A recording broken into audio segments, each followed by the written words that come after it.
This podcast may contain offensive content. You have been warned.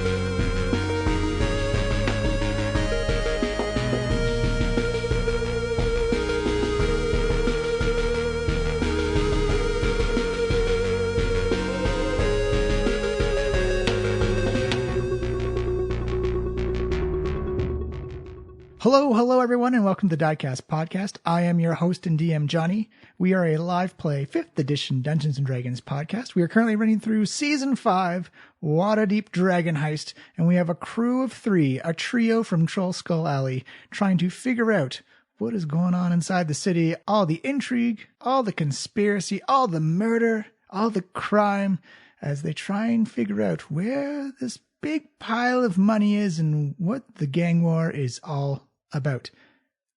You can find us on social media, on our own Twitter account, at Diecast Podcast. Please give us a follow. We put a whole bunch of information up there for latest episodes, our YouTube episodes, our yeah or nah questions of the week, and various other links and fun stuff we like to talk about. You can also find us on any app that plays a podcast, so whichever app is convenient for you, and of course on our own website at www.flyinglizardstudio.com. Thank you so much for listening this week. We're going to jump right into it. We got a couple of announcements at the break, but before we start, one thing to note, we had a bit of a technical difficulties this week. We discovered that we had some software glitching happening with Adobe Audition. They did a Mac operating system update, and it kind of messed around with our buffers. And so we have some crackling and some distortion in bits of it. It doesn't happen all that often, but it happens enough that it's going to be noticeable. So our apologies to that. We've fixed it for hopefully a few more episodes down the road, but we apologize for the crackles, but we've done everything to smooth it out and smooth it over. Hopefully it doesn't disrupt listening too much, but it's just there and we just want you to know. And I guess that is it. Let's just jump right into the story. I'll see you at the break as we figure out what's going to happen in this week's episode. Hello everyone, and welcome to Season 5 of the Diecast Podcast, Episode 6, Waterdeep Dragon Heist. As we last remember, in our last week's episode, there was an epic fight with a dark elf assassin murderer type, and possibly some of the worst rolling I've ever seen. Oh my god, they were so bad. Everyone tried their best. I have no context for just how bad rolls could consistently be. Under 10 all the time. Yeah. Every single roll, that is not statistically likely. No, although I rolled 1 crit, so yeah, but it was only the 1. Yeah. It made that battle way harder than it needed to be. Yeah. That battle was supposed to be a lot easier than... It's like we were stabbing him with pencils. Yeah. That was the line from the Mighty Ducks. Keep on swinging, Charlie. You might give him a cold. But you actually held out, mechanically, you held out the D4 plus 2 rounds of when the guards would show up.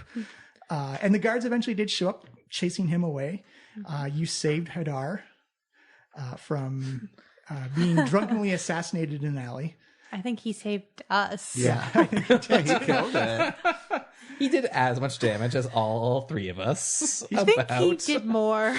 He rolled 1 crit with sneak attack damage. Yeah, which I also did. Yeah. Which I think he rolled better though, so I hit him one other time. And you hit him with your magic missiles. Yeah. Sort of. That was it. That was yeah, he ran away.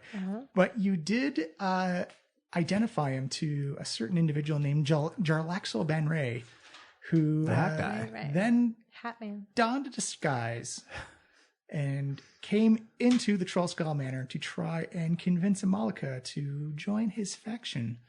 And all she had to do was steal a handkerchief from a noble person, or as an improvised thing they later came up with, a possible Volo Gedentharm. He has it coming. Oh, definitely. I know I always say Volo's name incorrectly, so now I'm going to look it up just to be sure. Because Nobody gives us a haunted mansion and gets away with it. Yeah, the Haunted Mansion really worked out for us. It's true. Yeah. Get arm. I like our home. It's better than the street corner. And you Oh, got yeah. Better than that hostel I was staying at. And you got a friendly ghost to help you out as well. I know who I love and Miles hates. Hate's a strong word. Oops, sorry. Wait, Morgan. My bad. So we find ourselves inside Trollskull Manor. You've got, I believe, 1 week left until the theater meetup.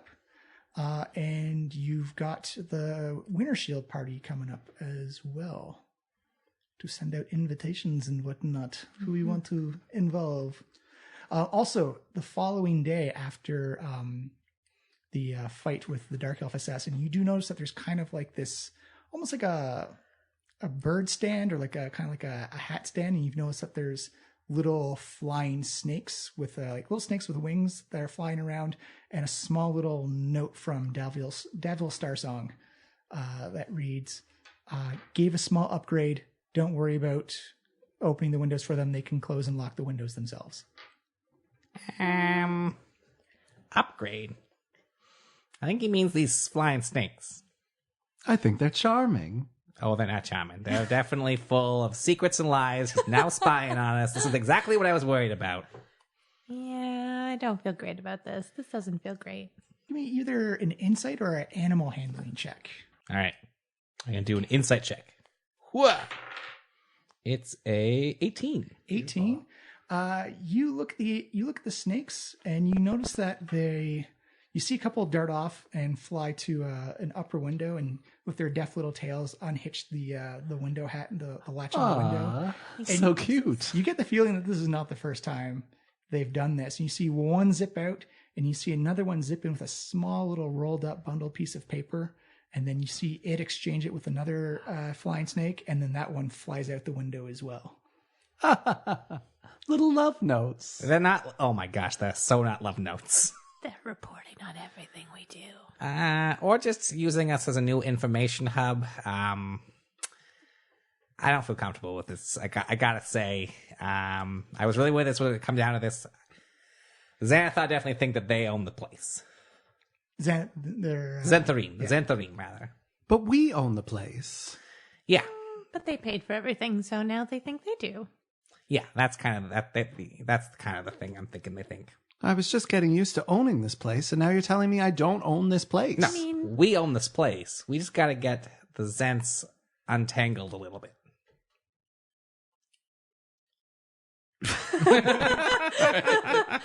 Blank stares. I stumped you. All right. I'm working on a plan there. I don't know exactly what to do yet. Gotta have some strong words. Chaos party? No. Then no one would own this place. Yeah, this place wouldn't exist anymore. I can't believe I'm saying this, but I don't think a chaos party is a great idea right now. Like, Oh we my set gosh. up this place. Who are you? We have rooms. We have my sex work business. Did a doppelganger come in and replace Yosef? Yeah, your I've got sex my work new bathroom. suit. And also, check this out. I mean, to be honest, I'm not even really doing the sex work. I just call on my unseen servants, and they do it. I've been smoking in the private bath. It's So you're violating. Oh, no. people actually seem to prefer them, which, I was a little offended at first, but I get it. They're whoever you want. They'll do what you want. That's what they're for. This feels Joseph. like a violation. I'm both so disturbed and so impressed. Right? Mostly impressed, though, that you want to keep the place and you've moved on from chaos parties. I haven't moved on from chaos parties. I mean, at some point we'll have to have a chaos party and burn this place to the ground. don't I'll go feel back like to the any cult. of those But words are- in the meantime, this is our place Free of chaos parties. for now. How about when the world ends? And it will. Yes, exactly. That is a good time for a chaos why party, don't? that's Yeah, true. exactly. We'll have like a end of days chaos party. An EDCP.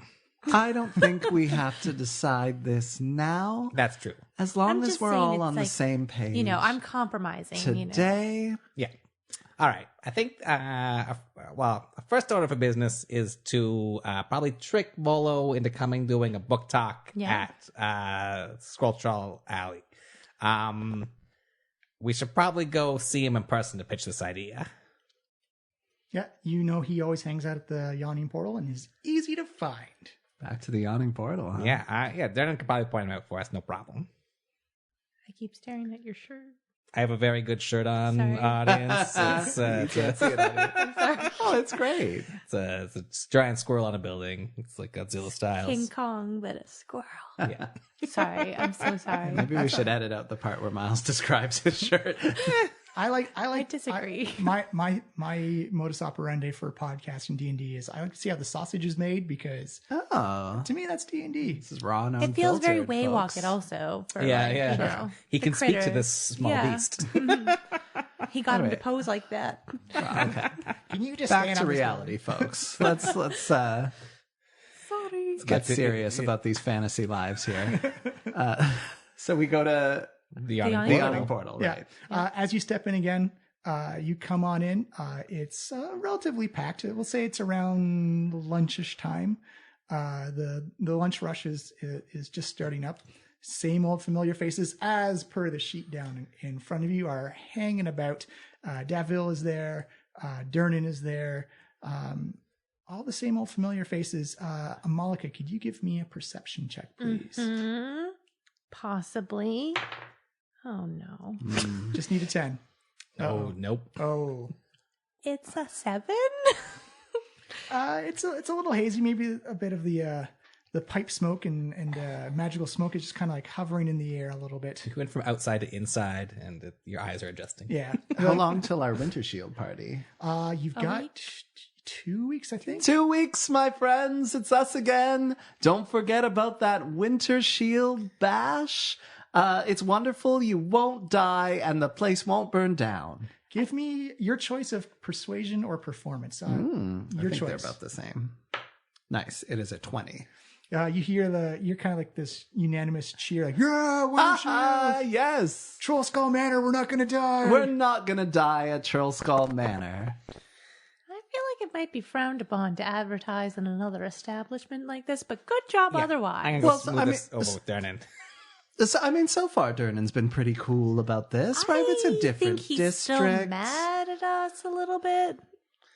Darren, how's it going, buddy? Oh, it's going all right. I gotta apologize for my friend Yosef over here. No, it's all right. It's supporting the different wards. I mean, the people that operate in the Castle Ward aren't going to drink too much in the North Ward, and vice versa. I don't mind. It's all right. And besides, I owe you for the troll, and but I'm totally dropping the English accent now. Durnan's now a completely Southern gentleman now.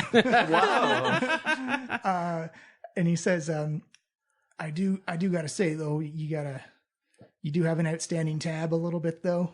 you're kidding me, really? You just see him point up to the empty spot up on his bar where the 300 gold bottle of wine used to be. What? I thought we were good for that. This is a baloney. I mean, you could have died and we could have kept the wine. I would have been fine. You want to end up like our ghost? Like lift? I think I probably will. I really love this place. Bartenders love bartending, even from beyond the grave. And yet they always seem so miserable. It's a real business dilemma. He's an enigma. What can I do you for in here though? What brings you into my shadowy confines? Well, number one, do you have any lunch specials? Oh yeah, we got some grilled kraken coming fresh in off the boats. Amazing. It's a bit redundant, but there's a side of calamari with it. Oh, You see him lean pretty down? fun. It's still just the kraken, just in smaller bits. very clever, very clever. Yeah, it comes with some 2X ale, and that's pretty much it. All right. Well, I'll consider that. And about the wine bottle, well, I can expect a payment when. You can expect a payment never. We saved your life. she does not necessarily speak for us.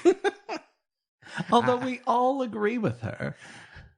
I mean, I think it's a little bit weird of you to put that on the tab, Dernan. But if it's between businesses, I think that we should look at the long form here. Let me level it out with you.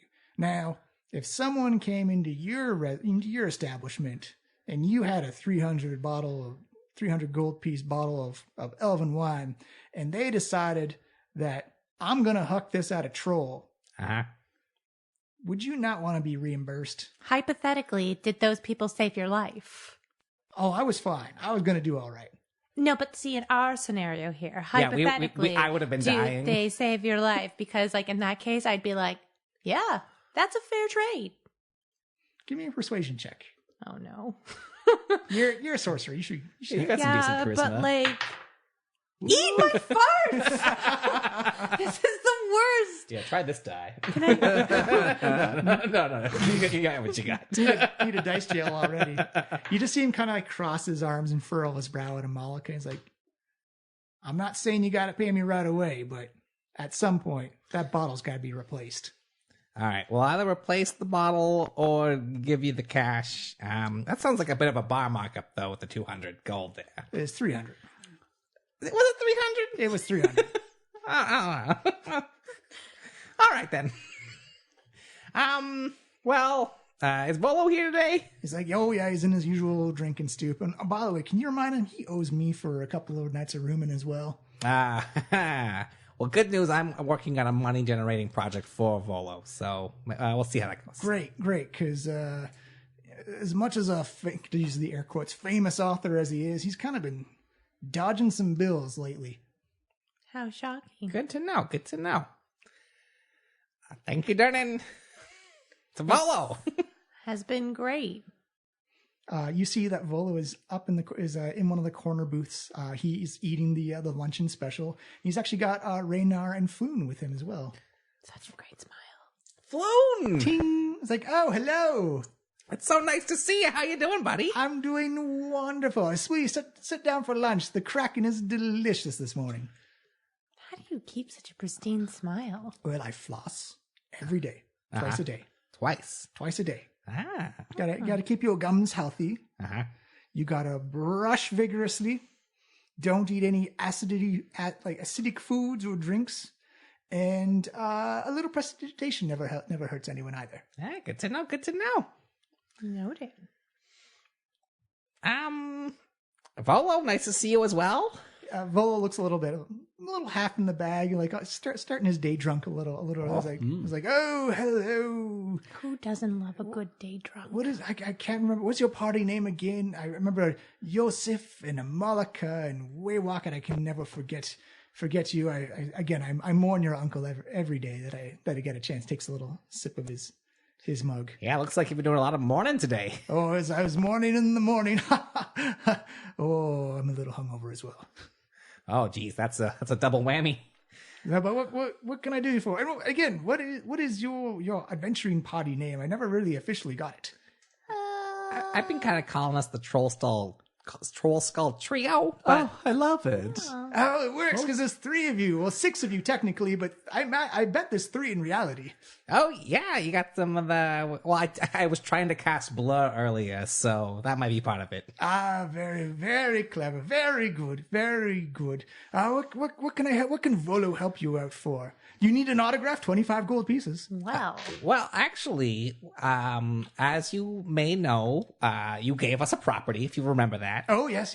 How is it going? Haunted. Look, yeah, a little haunted. Excellent. You see him pull out a little notepad, begins to take notes. If you need to do an exclusive interview, we'll waive our normal landmark fee, but we will have to charge you for lift's time. Oh... Well, I'll see what I can do. I'll have my people contact your people. We could maybe also work out like a trade. Oh, that's a pretty good idea, Malika. Oh, what could we possibly trade? Well, I can do autographs, 25 gold pieces. Well, that is the value. If you wish to buy a book with it, it's 50 gold pieces because the book is usually 75 gold pieces.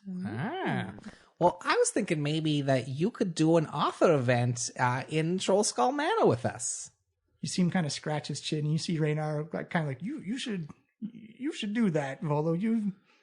Yes, you should. You do. That's a good idea. Like, that's a great idea. And like, have you met Yosef, who is the best marketer? I will be shilling for your author event. Our Winter Shield party is the word on everyone's lips. And if you want to be associated with our brand, you could boost your social presence as an influencer. Just going to give a quick... Yep, that's 12. I was going to say, you can make that persuasion roll with advantage. Ooh. So roll 2d20 and take the highest. Oh, even better. It's 15. 15. You see, Volo, yes, I see. I pick up what you are putting down. I am very interested in all of this. This sounds like a wonderful opportunity to help share profits, share proceeds and resources and marketing. I accept. Just tell me when and where, and Volo will be there to do a reading. I was thinking maybe the night before the play. Yeah. So that's like, I don't know, if today's to Monday, that'd be Thursday. Are you talking about the Rise of Tiamat, the true story? Yeah, we got tickets. How did you get tickets? Everyone has tickets but me. A little connection. Yeah, friend of a friend. Well, if any of those connections happen to flake off another ticket, maybe give your friend old Volo a Yeah, you're helping us. We help you. This is what I'm saying. Yeah, we'll ask our guy Excellent. if we can find him. I would love to see that show. I saw that monstrosity out in the north of the city wall. That's mediocre at best. Yeah, a friend of mine got killed there. Oh, like when they say like the first 5 rows are an acid splash zone, they are not kidding. Oh yeah, I would have cast resistance had I gone. It's like, all right, so a couple of days time of reading, I shall share the chapters from Volo's Guide to Monsters, bestseller worldwide. Yeah, I think that'll be perfect. Excellent. Now, if you excuse me, you see him kind of tip his hat down a little bit over his eyes. Volo needs to have Volo's Guide to Naps right now. Good one, Volo. So clever. Whoever wants to, roll insight at the table. Yeah, I'll roll I'm some already insight. not doing so good, so. That's an 18. 18. You, Waywalkie, you take a good look at Floon and Raynar. There's kind of a look of concern on their faces of their friend Volo. Excuse me. Yeah. Yosef is concerned as well. Am I? Startled. But it looks like they're a little concerned at the state their friend is in. Rayna, you got like a look about you, buddy. Yeah, yes, we've all had a look about us. Tell you what, it's not a conversation for right now, but a conversation for later. Well, you know where to find us. I do, and I'll step in. Please do. All right, so you have those plans set. Your suits should be ready at Smurf's tailor. Ooh, yeah. 3 Apples tailor. Oh yeah, we're in the neighborhood ish. Might as well pick him up. You show up, and Smurf's like, "Oh, hello," or I'm trying to remember Smurf's voice from last time. Like, yeah. So, you here for your suits? Yes. We're very excited. We have a big night at the theater, and I think we're gonna look sharp. Yeah, you're gonna look sharp indeed. And you, Waywalkie, you get your brown. Was it brown or black? I can't I remember. got like a black, Yeah, the silver. stealthy. Yeah. A discreet black hair. Yeah, and then Yosef, your green and red combination. Yeah, it's a real Bowie number. Yeah. We're all going very Bowie-ish. Yeah. Different phases. Different phases of Bowie. It's like, all right, tell you what, I like you guys. Yeah, you do me right. I'll cut you a deal for the whole kit and caboodle. 25 gold pieces. Well, he already gave you like 50. Oh, yeah, that's right. That's the DM forgetting completely that you pay for it. Never mind. I wasn't trying to rip you off at all. I actually gave him 75. Yeah. Oh my gosh. Can we have some of that back? No. No returns at 3 apples. Can we get like a bonus suit at a later time? I'll tell you what. When you need a replacement, I'll give you the discount. All right. And it's got to be like don't go something that prestidigitation can take care of or mending can take care of. I want like you grew out of it, style changes, something happens. What if it was torn apart in a bloody fight for our lives? Oh, that would do it. Yeah. 2 suits. But I'll be able to tell. How did they do? How did these suits turn out there? Smurf? Well, the suits turn out. Perfect. Yeah, they're- Oh yeah, we already got them. Yeah, you are you try them on to see if they look, and they look sharp. I can see why my uncle came to you. Yeah, it's wonderful. And Yosef, yours has the ability as a bonus action. You can cause it to gleam. Ooh. I'm gonna fire off a couple practice games. Check it out. Just like kind of like it's almost like I'm gleaming. like an electrical charge from like toe to shoulders. Like whoosh, this light just comes racing up and down. Like What? That is a lot. This almost makes up for the fact that you didn't get a hat.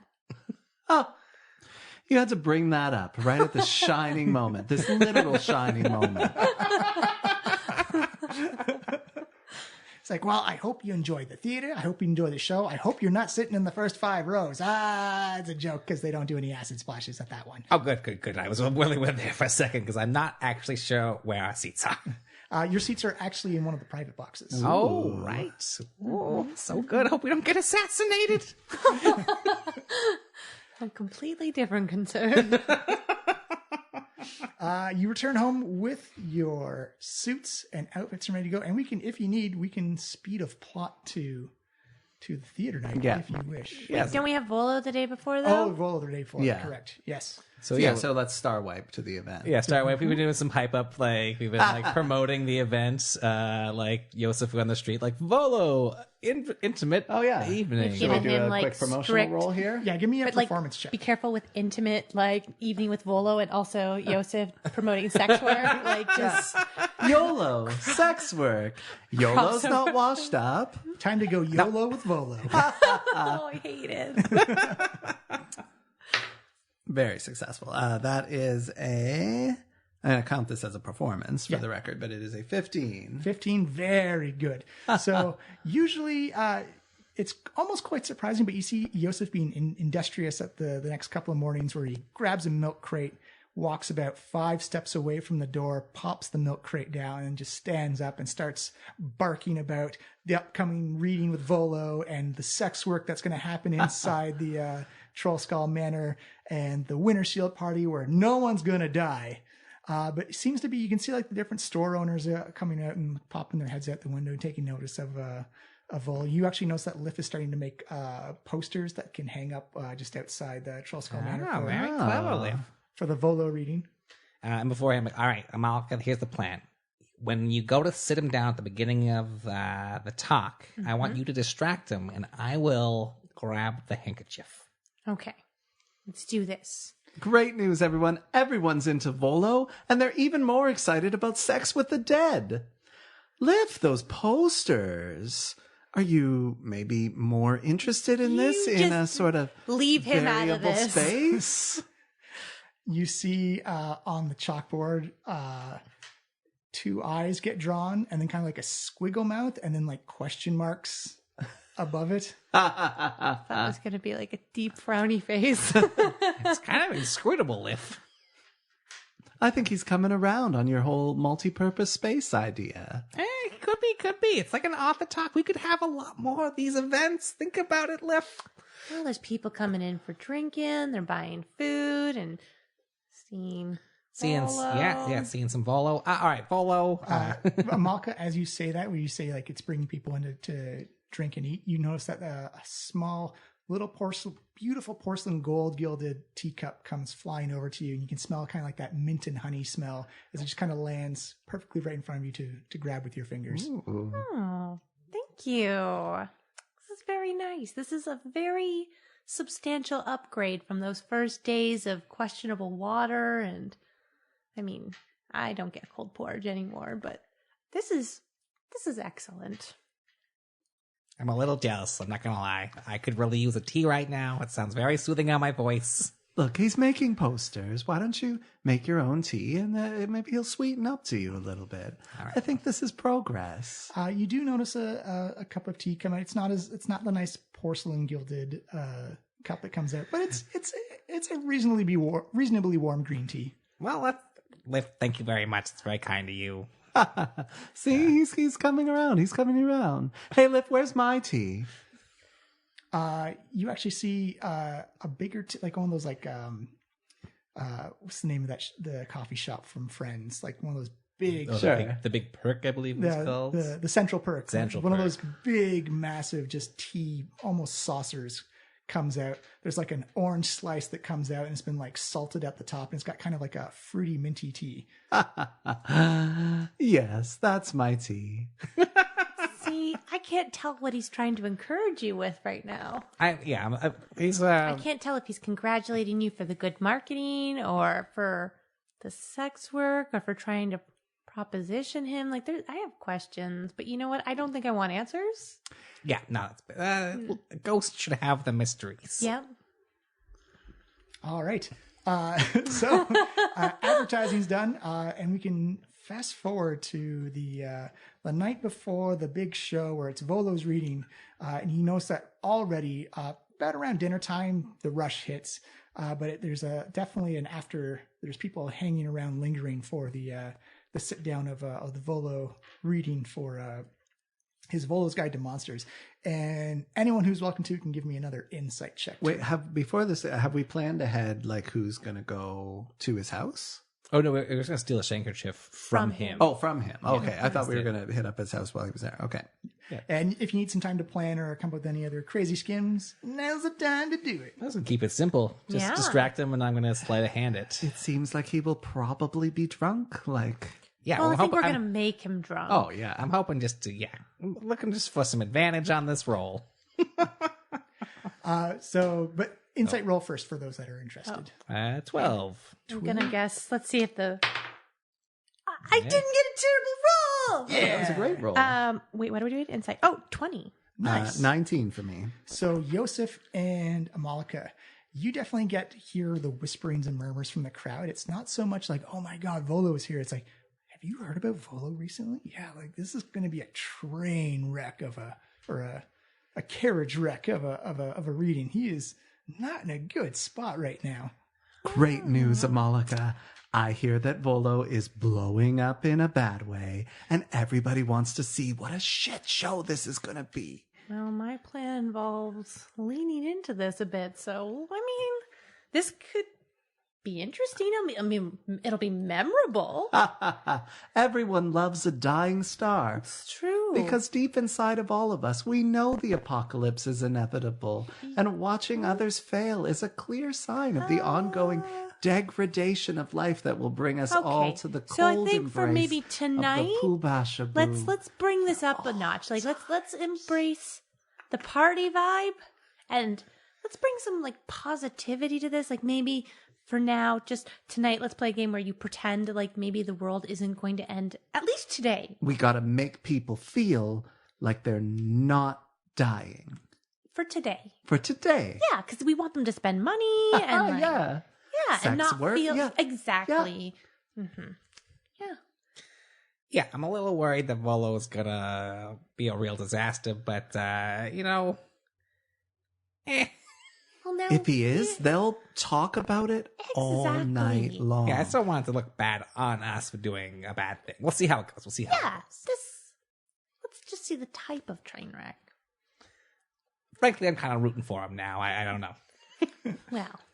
Well, as you see Liff and you see these chairs and stools begin to be arranged in kind of a seating pattern in the main hall. As the tables are kind of pushed to a side, and it looks like a small little wooden boxes are placed, just kind of like a foot raised kind of stage in the center, just a place where he can sit down. Like this big, nice, comfortable chair is brought to the stage, and a little side table that can hold books and water and whatnot. As you see, Yeah, it's like a little area here. We probably set a stage, and that way he's performing out to the bar.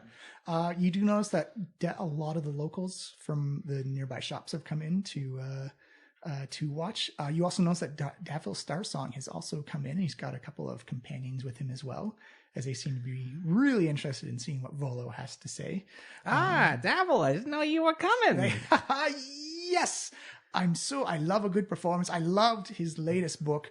I heard he did not do too well in Schultz and is trying to bounce back, so I'm here for the recovery story. So I gotta ask you about the snakes. The snakes. You like built an upgrade that has. The upgrade. You don't need to worry about that. I'm, They feed themselves. They clean themselves. Yeah. It's totally fine. I'm a little worried about it. I'm not gonna lie. I just want to know what they're doing.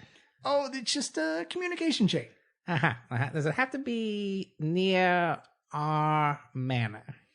I prefer it to be inside the manor. I mean, it's a good place of safety. It's a good hub in the North Ward. It accesses a lot of different places. I see. I'm just more thinking that I don't want necessarily my people in the the Trollskull Better Business Bureau to think that this establishment is run by the Zentering. Well, here's the great thing about that. One, the snakes are not clearly marked. You cannot see any identifying marks on them. Well, they are flying snakes. That's like your whole thing. But flying snakes could belong to anybody. There's so many flying snakes in the world. Can you really know who really owns Yes. all the... That's a real stretch, Davil. Absolutely. You do. You own the snake. Everybody knows that. We own the bar. But, We now own the bar with the snakes. Yeah. you do own the bar. I make no claims on the bar. We just... Don't change the subject. We want the We bar. know. We don't want the snakes. Well, let's just say the snakes are... Well, we'll make the snakes temporary. How temporary? 2 months. 2 months worth of flying snakes.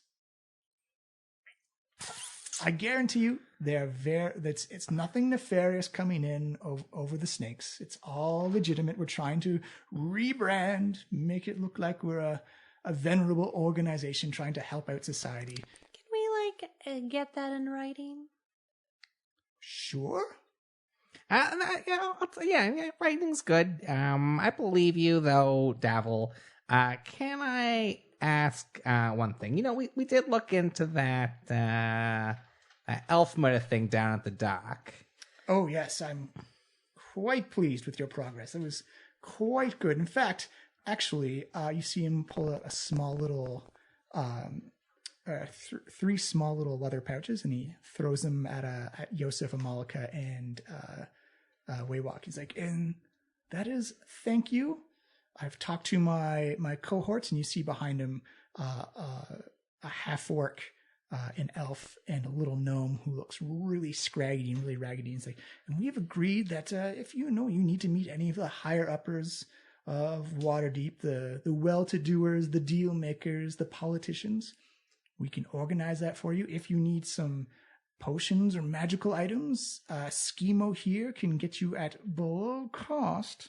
And we have a couple of money lenders that if you need a loan for anything, we can get you a loan. And our big friend up here, he slaps the chest of the half-orc. He's like, he's the special one. If someone needs to, someone becomes difficult. So I've very tactlessly just dumped out the pouch. What's in it? 25 gold pieces. Yeah. Waywalk, you're in charge, but he gave us money, and I think Schemo has a kind face. You look over at Schemo, and he's got kind of like a gnarled, looks like a really sunburned nose, or a nose that's been sunburned too many times. Probably a gnome in his mid 200s, or closer to the end. You see him kind of try and give that smile. He's got just that wrinkly, craggy face, and he's got black gums and just kind of these rotted yellow teeth that kind of definitely halitosis kind of emits out a little bit. He's like, What do you think about my face then? Oh no. I think it is just the cutest. I can see we're going to be friends. well, I think everything's resolved. We're all friends. Let's do something else. And I walk away. I have been mollified. That's All right, well, that'll go into the personal coffers of everybody. I say, I have no money. Let me keep this. Yeah, you can have that money. I need an allowance. All right, Dabble. It's gotta ask. So, what was your interest? Is it the fleet? Is it the fleet? Well, the fleet that the murderer was targeting, that he was... Oh, we just wanted to make sure that murders were not happening in the dock ward anymore. Did you hit your head? I'm gonna roll some insight on that. Sure thing. Sentence. It's an 18. He has 100% sincerity behind that. All right, Dad. Well, maybe you are a different kind of Zensareem. I do know that there's some friction going on in your organization, so... Well, there was some ulterior motive. It was mostly just to help out the City Watch. We figured we could lend a hand in a very dire situation, and we did. Well, I did. Well, and he did, and she did. On our benefit, but I mean, to be fair, we didn't really do that great, but still, he doesn't even know that. We did good. We did. You didn't do what now? But I thought it's fine. No, we did great. We did it. It's us. Are you sure? Because I am a positive. That you're not claiming someone else's job now, are you? No, that's plagiarism. No, that's somebody else's. That's what Volo does. Exactly. I was just. Whoa, I didn't want to name names. Waywalk. That people are here for a signing. Oh, Volo rolled a natural 20 on his perception. Whoa. Wait, Volo. And he comes walking over and he says, "Excuse me." Oh, Volo, I'm just making a joke. Please. That's not funny. No, I know. Creative artists should never accuse others of plagiarism. I'm going to see this from the bar, and I'll lift sort of slides like a quick beer over, and I'm like, Volo, everyone's so excited to meet the man of the hour. And I pass him the drink. Give me a persuasion check. Yep. I'm going to say, unfortunately, this one's made at disadvantage because you said the P word to Volo. Oh, no. Everything's I cool. know it was a hot the button. event is going. Still pretty good. It's a 16. You actually see Yosef just kind of like do that Cary Grant slide in, like, hey, who needs a drink right now? Yeah, right around his waist, guiding him out. It's like, it's all original. I went to Schultz to write about ghosts and I didn't see any. I didn't steal anything. It's all original work. And you kind of like, he starts to sob a little bit in your shoulder. It's all original and so sad. good. Very, very good. And like, I'm kind of steering him away, and I look over my shoulder and I do like a, come on, people. Waywalk it. You see the rest of the crowd in the bar also is kind of mimic his, just the presence that Yosef has is also kind of mimicking Yosef. Like, oh, if he's tut-tutting Waywalk it, we should all tut-tut Waywalk it. This is sizist somehow. I just want to point out that maybe Yosef isn't the example that we should be following at all times, but I mean... You see Schemo also say, as a guy who has suffered a lot of sizism, this isn't sizism. That was just mean. I didn't know he was here. Someone's got to give me a warning. I was just trying to make a joke. I didn't know that was a thing. He has very good hearing. Apparently. Yeah. We're a human. Who knew?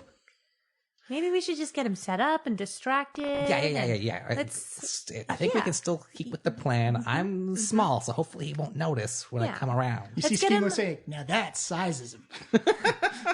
So I use it to my advantage. We all do, brother. We all do. Yeah, you seem all right, Schizo. Wow. Schemo. My name's Schemo. Schemo making Weird all Bottle. kinds of friends. You do hear actually kind of like the clinking of like various different bottles and jars on his person. Did you ever work with my uncle? He also had my name, Waywalk it. We worked briefly. We had a differing of opinions on stuff. I'm picking up what you're putting down. Yeah. I didn't hate him, but we didn't get along. It wasn't that we didn't get along. We just didn't agree on some core principles. Good to know. You cannot trust that man. I will not. But, all right. Natural 20 for Schemo. Wow. It's like, you can totally trust me. You can roll insight on that. Please A do. 1. No, it's a 10.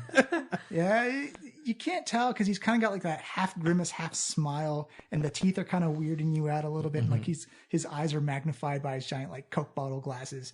It's hard to get a read on whether he's being legit about it or not. All right.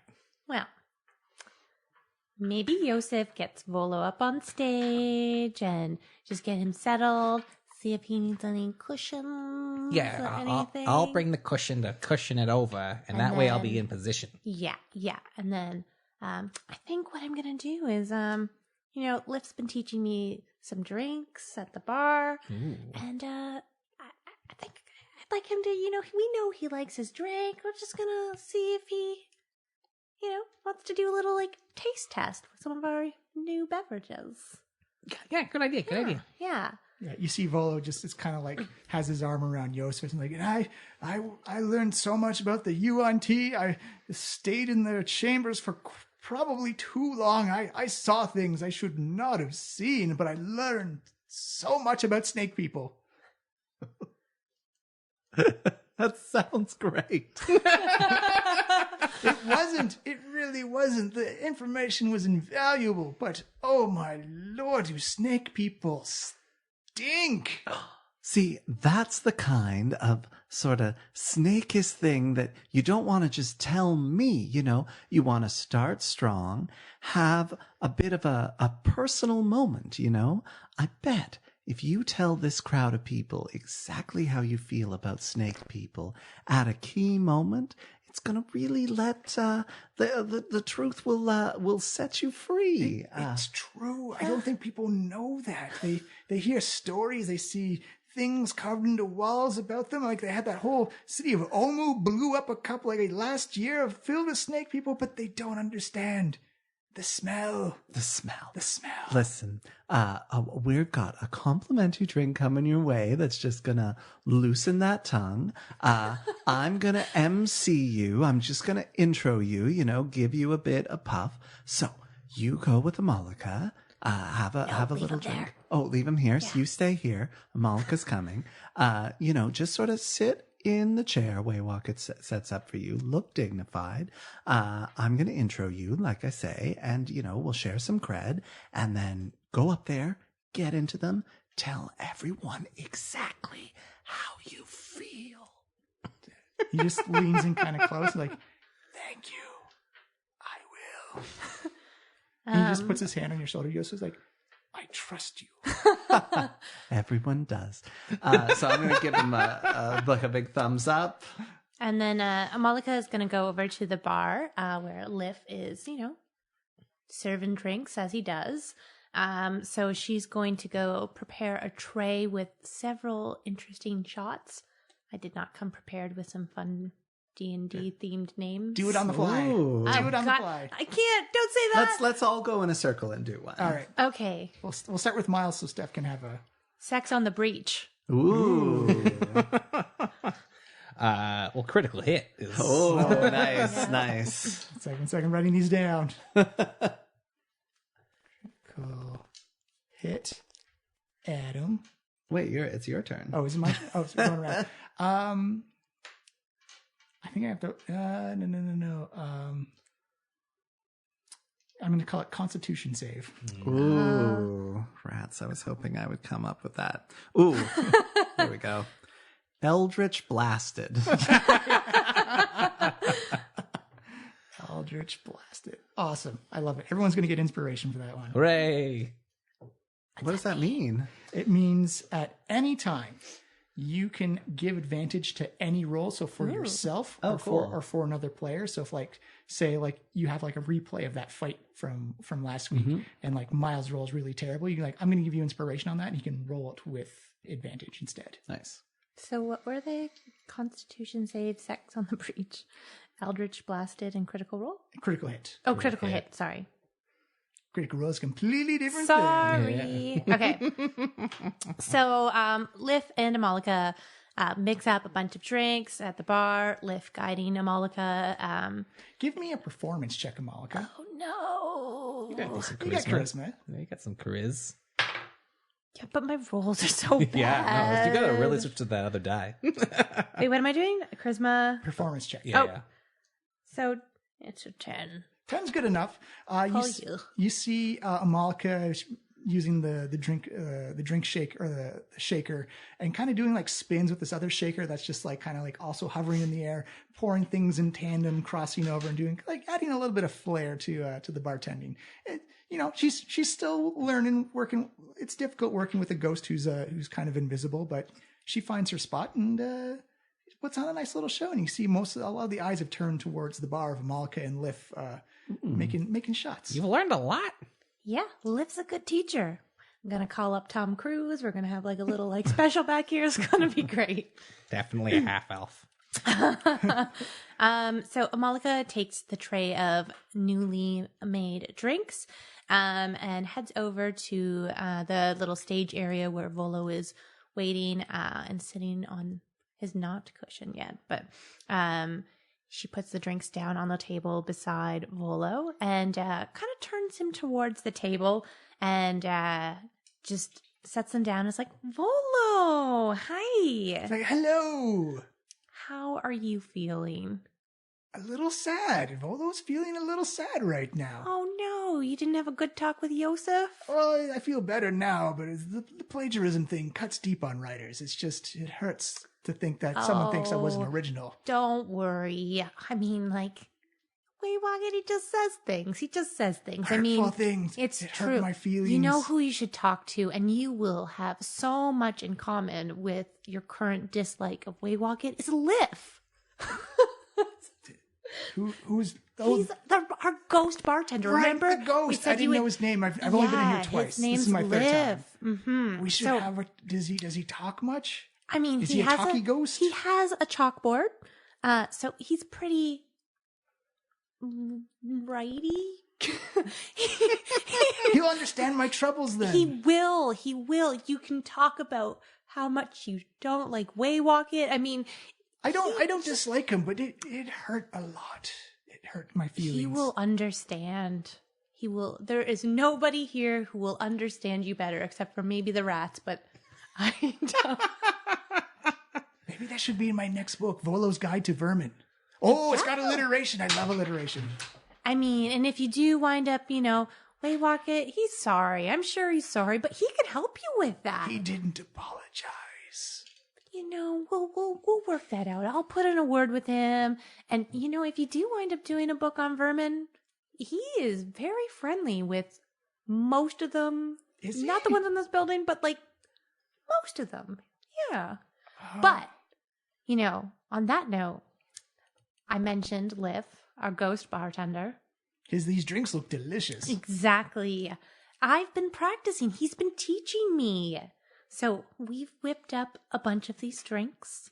And I was just thinking maybe, you could taste test them and let me know what you think. Because, I'm new at this. And, it's... You see, he's kind of got like that Mr. Burnsian when he sees the $100 bill at that. It's like, yes, I do believe I could assist you in your drinks. And they're on the house, of course. They're on me. I want you. This is my gift to you. It's like, oh, thank you. You are so gracious. Mm-hmm. Now, as a special one-time offer for the entire table can get inspiration again, if Miss Stephanie, you describe what each of the drinks look like. Whoa. Oh no. Okay. So I'm going with what I know here. So Sex on the Beach, it's going to be like a peachy color. It's kind of got like a little like cloud in it. It kind of has, it's almost like iridescent. Like there's like maybe like some kind of glittery element to it. Mm-hmm. So this is Sex on the Beach. It's like, looks wonderful and sparkly. Mm-hmm. It's a little bit like fruitier and like, I think you'll like that one, but I don't know. It depends on, where do you like more sweet or more kind of, I like something with punch. Okay, well, this one might be just like a treat. It's like a little treat. I'm gonna say the Eldritch Blasted. That one looks like just like straight up Jaeger. Like that looks like Black Death. Black Death. Yeah, it's just like this one's it's definitely gonna give you a little zing. I would maybe save that one for last. It looks like I'm not trying to forget my problems, but kill my problems. Yes, that is literally exactly what it will do. You see him immediately just take it like just pours it back and immediately goes like the Walk it. I'm starting to feel bad about this, guys. makes his constitution save. Bring the cushions. All right, I see the sign to bring the cushion, and Waywalk starts coming up. So the Constitution save. Which he just succeeded on. Yay. Let's see. What's this one going to be? That's just clear liquid. Like, it looks like it could be either, really delicious or just like A flavorless poison. yeah, it's a mixed bag, but I assure you, it's very tasty. It's, it's got that like nice kind of punchiness of, it's strong, but also just has a smooth aftertaste. It's smooth. I'm glad you're making notes on this because I've already forgotten everything I've said except for Eldritch Blasted, which is death. The only thing I've written down for Eldritch Blasted is Black Death. But not to be confused with like the Black Plague. And then Critical Hit. That one looks fun. Like, it's like blue and has kind of like some kind of like it's like a layer of blue, which is the majority of the shot, and then there's almost like a layer of like little purple on the top. Like, it looks like it'll be a little bit on the sweeter side, but still full of alcohol-y goodness. By the way, anyone who's listening, if you actually make these drinks, please let us know. Oh my god, that'd be amazing. All right, Volo, I just scooch Did we up a get second. inspiration for all of these? Is that 5? It's 1, 2, 3. Oh, yeah. That's, 4. There's Oh, 4. wait, there's 4 people, right? Yeah. That's yes. So everyone gains an extra inspiration for Stephanie's wonderful description of drinks we can all get loaded to. Yay! That was really good. Volo, you just scooch up a second. Okay. These chairs can be really quite... Give me a perception check, Waywocket. probably not. It's a 7. 7? Nope. You see him kind of shuffling around. He's got kind of like that drunk, sweaty gleam to his skin already. His butt crack kind of hangs out a little bit as you shove the cushion underneath him. Do I see a handkerchief at all? Give me an investigation check, but use dexterity instead of intelligence. Yeah, it's actually the same roll for me. Wow. Oh no, it's an 8. He's got a lot of kind of like folds and kind of like tufts of clothing around the waist area. It's kind of hard to make out what's in his pockets, what's in his pouches. It's all kind of jumbling around in the moment of him shifting around. Malika steps in, seeing how Volo's reacting to Waywocket, and she takes the Constitution save, which is again a clear liquid, and kind of just it's like, here, try this one next, but then and she accidentally spills it on him, and just like, oh my gosh. It's like, oh no, it's an accident. No. It's I'm an so accident. sorry. Do you have I don't have a napkin with me. Do you have? He's like, don't do you have worry. your handkerchief? I have spell casting abilities, no problem. And you see him cast prestidigitation, and the liquid, although clear, just flies off of him. Whoops. What a waste.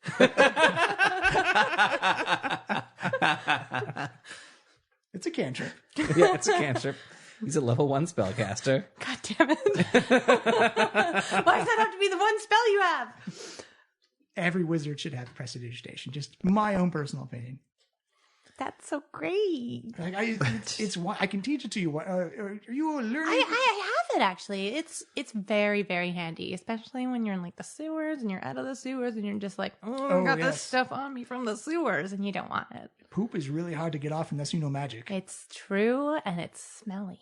Yes. Like, it's like, but I guess I should get ready. Thank you for the cushions and Waywocket. I forgive you for calling me a plagiarist. I that means a lot to me, Volo. I didn't mean it. I swear to God, I was just trying to make an off-color joke. It's not my forte. I'll stick to... you actually might be able to help him. He's thinking about writing a book on vermin. Oh my gosh. I can speak a little bit of small beast. She this is what Amalika was saying. This would do, and I've already got the title Volo's Guide to Vermin. I like it. Alliteration. It always sells. That's And you'll what we. get credit as a consultant. Oh, It's true. Well, oh my gosh, that's amazing. I firmly believe in alliteration. As you know, Sparks and Sprockets was the name of my family company. We love the alliteration. It helps stick in the memory. It's great. I think only good things will come of this night. We're ready for the intro. Aren't you feeling though like a little sweaty, Volo? I am a little sweaty. You actually see him pull like a handkerchief and he dabs under his chin, on the side of his head, and his forehead, and a little bit. It's this bright scarlet handkerchief. When you notice that in like an even kind of like brighter ruby red is embroidered VG in the corner. Oh, here, let me adjust that cushion for you, and then I'd like to try a sleight of hand. Sleight of hand. I'm gonna spend the inspo on this. Gah. Sweet, nice. It's a 25. I'm willing to bet Volo's perception is not that high. We'll find out. Some freak perception. So It is 12. okay, Either world would have worked. can I time out? So like inspiration, you get to roll 2 dice for Yeah, so you and take the better. take the So better. it's essentially doing like advantage. It's getting, you gained okay, advantage. okay, So okay. yeah, But you so can also give it to other people as well. yeah. So I spent the inspiration to give myself advantage. and on it's that roll. only one. You And only you had to spend it beforehand, right? We're So- loosey goosey. Yeah, in the rules as written in D&D, you're supposed to declare it before, but John has been generally very generous on that as a DM. So like if you roll bad, it's important you can spend your inspiration. It's more of like I think it's more fun and more dramatic to go like, oh, and it's another resource you got to manage. But it's like a mulligan. Yeah, I think it's more fun and lets you kind of play up like those heroic moments. That's at least that's my philosophy for Okay, gaming. All right. cool. When Sorry. I see this happen, I'm going to zoom in and be like, all right. Time for your intro. So you sit there, I'll stand there and draw the crowd. Before this happens, I just need a quick refresh. Who are you and why are you famous? You see a look of like Vola's face goes almost white, of like it's like you've just killed his dog in front of him. He looks shocked and aghast at who he is and why is he famous. As he's holding... I'm registering none of this. I'm just smiling at him like, One second. Let me get the prop for it. And you got There's the props. handkerchief, yeah? Cool, excellent. I got it. I'm all like that. Yeah. I'll keep it really quiet though. Oh, the DL. Yep. That's why you have your library close, as he literally holds up the Volo's Guide to Monsters and points it in your face. I wrote this. I thought you wrote about ghosts. No, that's the book that's coming out soon. Yeah. Oh, that's the book you're You promoting? can't pay any mind to him. Joseph He's is new here. Joseph is not from Faerun at all. He's fresh off a boat. But what he's trying to get out of you is just a good author talk intro. Just explain to everybody here. Not everyone reads about guides to monsters. They should. They really should. Well, now you gotta tell the people why they gotta know about the monsters. Why don't you give them one? What word would you use to describe yourself as a creator? Like, what one word do you want to start this conversation? Shout it. Brilliant. And you see him shouts it out, and like the crowd's kind of like gathered and mulled around the front, and they're kind of like, oh, shocked at like, oh, I guess he's starting. And I'm like, I'm brilliant. Yeah, he's brilliant. Evening. So I'm a little thrown by everyone suddenly, but I like quickly recover. I give myself a little shine and I say, friends, gather round. So, you know me. I'm Yosef of the Trollskull Trio, as we're calling ourselves. Joseph, give me a perception check. Oh. 20. Oh, yeah. I'm On the back wall, you can see, and Waywocket recognizes these two immediately, is the two, the high elf and the human you've seen in like their scarlet clothes. Oh, yeah. Arms crossed, and just giving you dagger looks. Many of you have come tonight looking at us with adoration for our heroic exploits and our sweet bar. Some of you keep coming looking all sour face in the back. And, I just want to say that if you have something to say, you might as well say it, but later. Because tonight on the stage, we have Volo. And he's written a book about ghosts.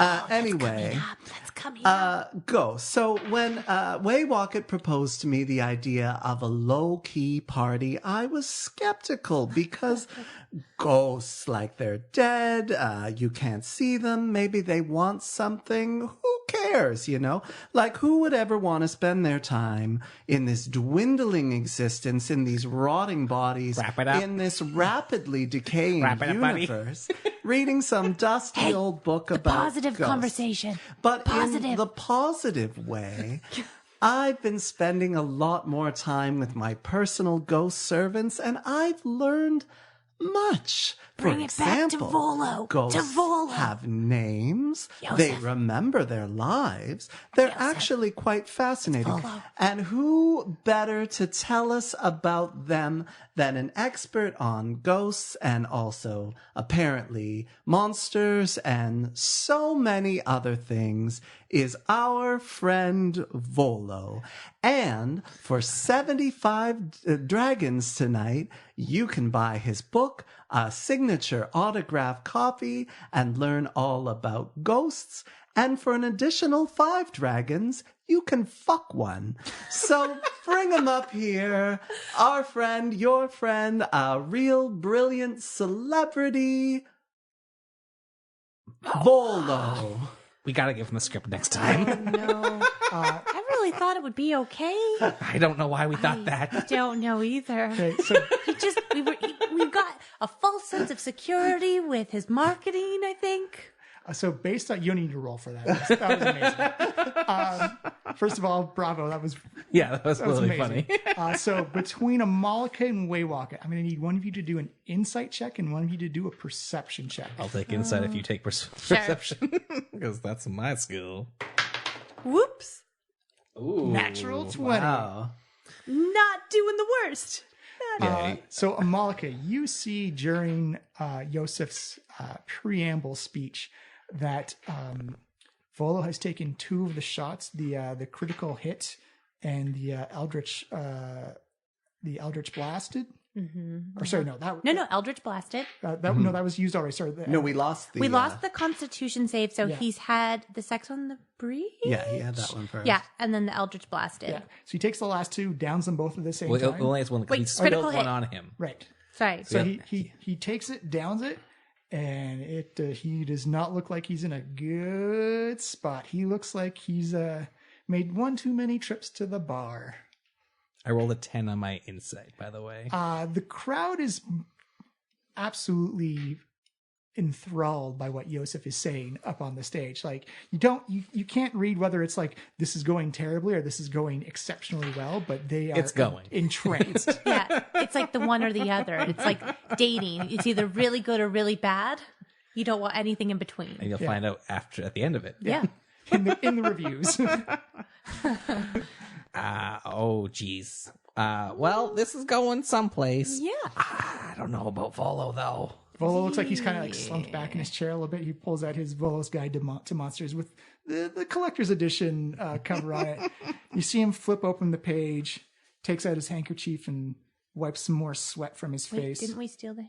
I already stole his sorry. handkerchief. Sorry. So he's just extra sweaty. You actually see him he pulls out a bit of his shirt because he doesn't realize that his handkerchief is gone. Oh my God. Gets to grab his He sweat. like pads around for a bunch. Amalika kind of like sidles up to him a bit and is like, do you want like a napkin? Like, I'm fine. You see him him a slap quick the prestige. slap the book I'm not closed. doing that to his sweat. And you see him kind of lean forward, putting one elbow on one knee, kind of makes a fist with his other hand, like, let me tell you about snake people. Uh-huh. Maybe we should get a... Smelly, stinky snake people. They are the worst of the worst. Have you ever tried to live with snake people? Oh. Who got him talking about snake people? I did. This is gonna be a real... Joseph! The UNT you were saying. They are a menace to society. They blew up their own city a year ago. Did we not see the news about that? You can't trust snake people. No, that's the news. That was the news. Should we get him They have a some water? musk Uh-huh. that just sticks to everything. You can't even, like, you need to cast prestidigitation like 50 times just to be rid of the smell. And that's a lot of cantrip casting. But what do they want, Volo? They don't know. It depends on the snake people. They're so diverse and varied and have their differences among themselves. I can't believe. But isn't that interesting? No, it's not. They stink. Oh, They no. smell. And you can see immediately the crowd is taking a sour note to Volo. Pocket, I think we should get him a glass of water. What do you think about the Arakoa? The bird people? Oh, Stuck up bird people flying in the sky so high with their feathers and air of superiority. Why don't you just read directly from the book? These are just merely notes. I'm giving you the true experience, the truth about. And everyone can give me an insight now. That's 19. 17. Ooh, 16. Everyone can immediately feel the crowd just like starting to turn. You hear various whispers like, "My aunt is an Arakoa." Like like I've met some very nice UNT. Like You they know are not. what? Wait, where did you meet a nice UNC? I think we should maybe have an intermission. I think there's like an intermission. Wait, Margaret, you don't have an intermission? Yeah. Oh my gosh, Volo, you've been speaking for so long. Let's take a quick 15-minute intermission and we'll get the book sales going. If you want a signature, we'll take a number from Liff, and Like, who's we Liff? will be back. Go to the bar and just ask for a number. It will be produced for you. It's really amazing. You immediately see from under the bar just like a little bowl of like tickets that have little like 1 through 100 on them essentially. You're doing great, Liff. I've been doing this a while. And you know who doesn't say things that you don't want to hear? Our ghostly prostitute friends. Oh, come all right. and visit me. You've done enough damage. Spend Oh, a boy. very restorative time during our 15-minute interjection. So as the crowd breaks, it's organized chaos at best. Oh jeez. Who's got someone give me who's ever closest to Volo, give me a medicine check. I don't know who of us is. I have a +2 in medicine, which is not nothing in medicine. It's not a negative. It's not a negative. It's a 7. It's a 7. He looks flush and flustered. Oh. He's just kind of leaning on you hard. The shots that Amalika gave him are just coursing through his system. Definitely has some poisoning. And then just kind of as you ease him off the stage, kind of like that jolt that goes through his bottom heel and ricochets all the way through his body, just a little bit of like, Oh jeez. All right. give me a dexterity save. It's always a party here at Trollskull Manor. It's a 16. 16, you successfully dodge out of the way of the vomit. Does hit the floor. Immediately you can see kind of like a wet mop come up from behind the bar. Oh my god. Liff is on it. Liff is on He's it. so fast. Amalika, kind of talks to Liv and asks him when he's done to bring over some bread and water for our friend. All right, let's go get some fresh air, Volo. That was a tight set. It's like, I was told to tell the truth and my feelings about snake people, and I just thought I would. Yeah, I'm surprised to at see that that. there's some UNT supporters out there. In my experience, they tend to be purely about the end of the world. Actually, they're a lot like Joseph in many ways. It's like, well, that's the thing. They have so many different religions. They have so many different things to believe in. I got to apologize. I don't feel that way. I'm just things have not been going well. I think we can bring this back. Let's do maybe a little Q&A as you sign some books. That could be. I don't know about Q&A. Volo, come clean, buddy. Your friends, they seem concerned about you. What are your friends? What's going on, man? You see him like that drunken fighter just kind of like tries to lean in closer, but has to like hunch down, and like that smell of like booze and vomit just kind of like wafts out towards you. It's like, things are not going well. Shh. I will not tell anyone except for maybe Amalika about that. That's fine. I trust her and Yosef and I suppose your ghost friend as well. But He's not going to tell anybody, I'll tell you that. my I'll take it to the grave. My Cholt book did not do well. In fact, it didn't even get made. I took an advance on it, and I didn't finish it. So you're saying you're a little short on the money. I am. I'm still waiting on the advance from the Guide to the Spirits and the Spectres, but I have to apologize for that. That was...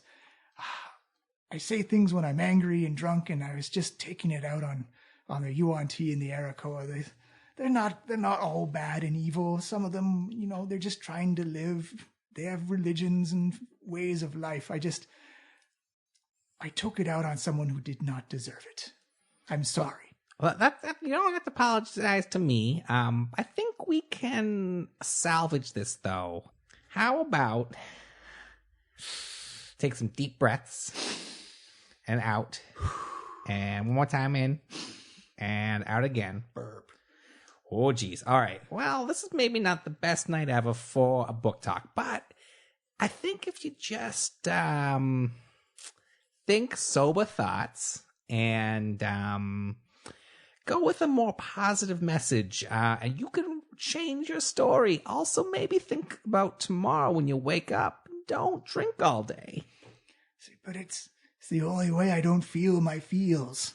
Yeah, you might need to feel some of your feels, though. That's the problem. I don't want to. No one does. Lift's gonna come, or rather, like a little platter of bread with some water, and bring it to Amalika, who hands it to Volo, and kind of like mothers him a little bit, and it's just kind of like, okay, take this, take this bread, eat this bread. Like, oh, thank you. Yeah, and like take some of this water. That does feel better. Yeah. Thank you. Oh, so cold. It's so refreshing. He's so good at getting the finest of things for people he doesn't hate. Yeah. He's really good. Most of the time. So how about think about your life and think about your work, and be less bitter about it. Why don't you go back to the successes? Think about the most exciting adventures you had in writing Volo's Guide to Monsters. You must have been almost attacked by something. I was attacked many times by many different things. There's giants, gnolls, kobolds. What's the best story you got that you've never told an audience? One time, escaping a den full of gnolls. Oh, all right. Yeah, you stay there, and then we're gonna bring that back to the audience, and we're gonna be there. I'm gonna give you some prompts, and you're gonna go hog wild, and then we're gonna sell some books, buddy. It's like, okay. But eat more of that bread Yeah, and definitely. water first. Chow. We still got some intermission time left. You got a power 10 minutes right now. Cut to Yosef inside the bar. It's quite got the den and murmur of background noise of people just talking like, oh my God, can you believe the things he just said? Mm-hmm. Yosef's making out with an orc. Big underbite and tusk. Yeah, huge. Just like getting slobber like all over your face. Yeah. He's got a ring in his nose.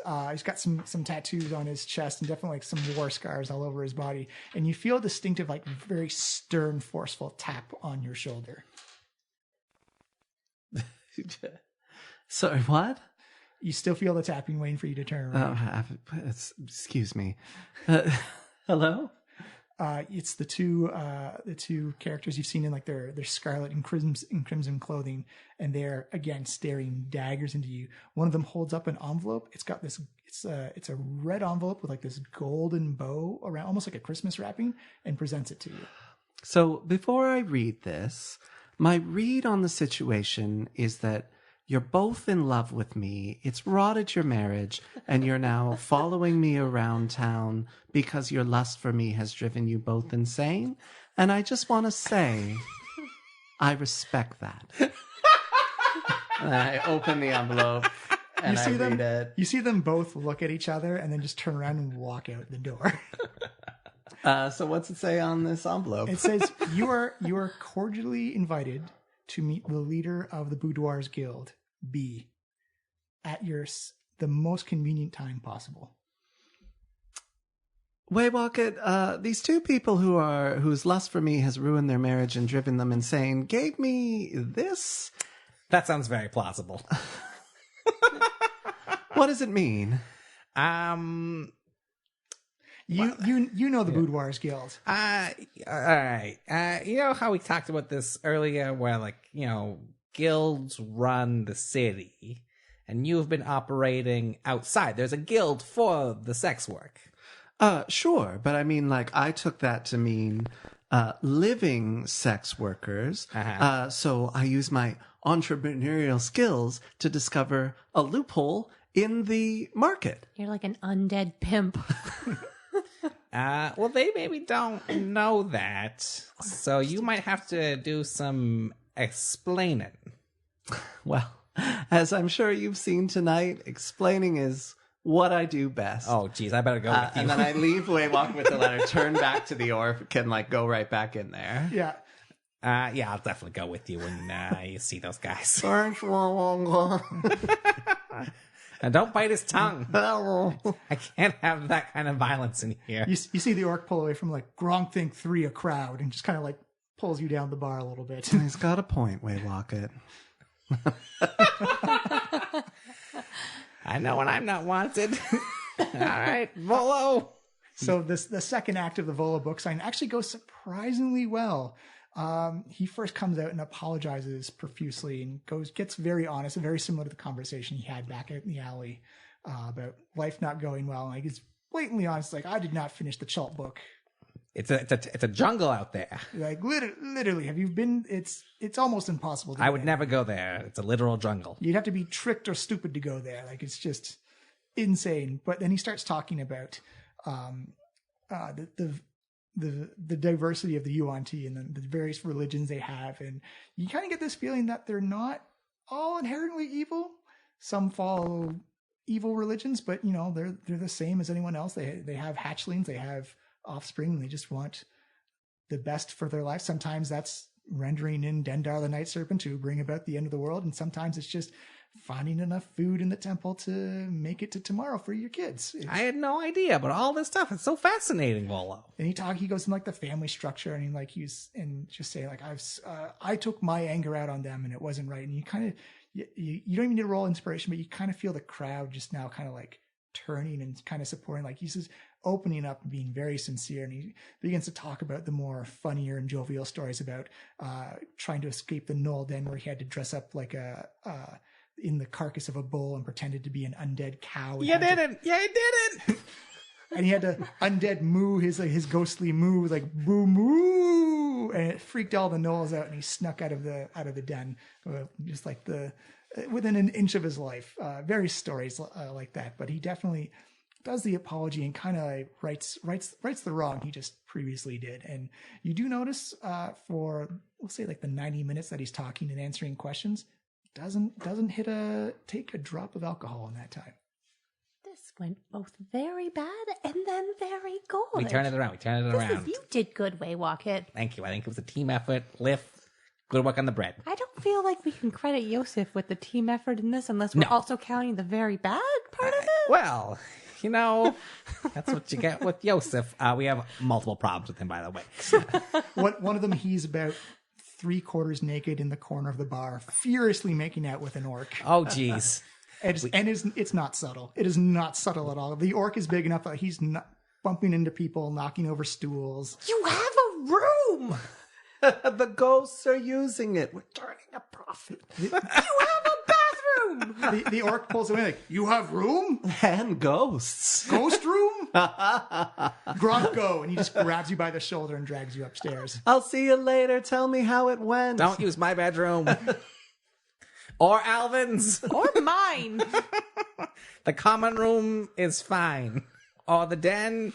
or the hall. You're just Or like the yelling up library. the empty stairs. At this Also, the point. library and study are fine. You hear like the sound of like a cabinet being pushed over upstairs.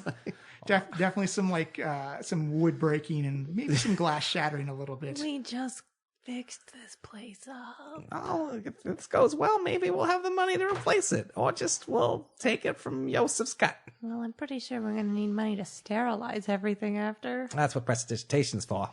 I don't think our magic even wants to touch that. So the rest of the night goes well. Someone who's not having coitus with an orc right now, roll me a percentage dice. I'll take that. I have them right here. Not the best, sadly. It's a 32. All right. And Steph, I'll get you to roll me 2d10, please. Thanks. Wait, what? Those are D10s? Yeah. Both of them? Yeah. Oh. 50 and 0? What does that mean? 50? Yeah, that would be 50. Okay. All right. So through the course of the night, we're going to need someone's going to do math that we'll do later on. But the book sales go really well. About 500 gold pieces worth of books and autographs are sold. And Volo, because he's feeling mighty generous, gives you 32, I was rounded to 30% of 30% of them. So yeah, that's it's 150 gold. Nice. Yes, I think so.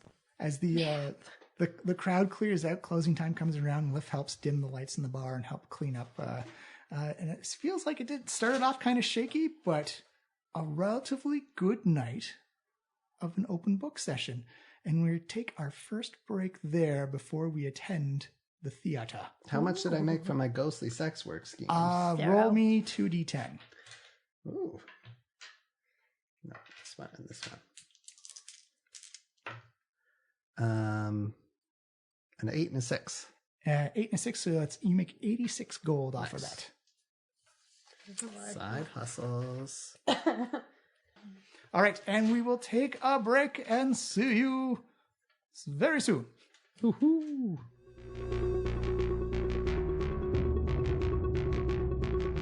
Poor Volo, but who doesn't love a good redemption arc? Thank you so much for listening. We are at the halfway point. It has been a crazy night, and Trollskull Manor looks like it's finally pulling itself together. It's becoming, what is this, a reputable and well-known business inside Trollskull Alley, and garnering allies and support from the community. What happy things happening in an adventure in Dungeons and Dragons. This is almost unheard of. My goodness.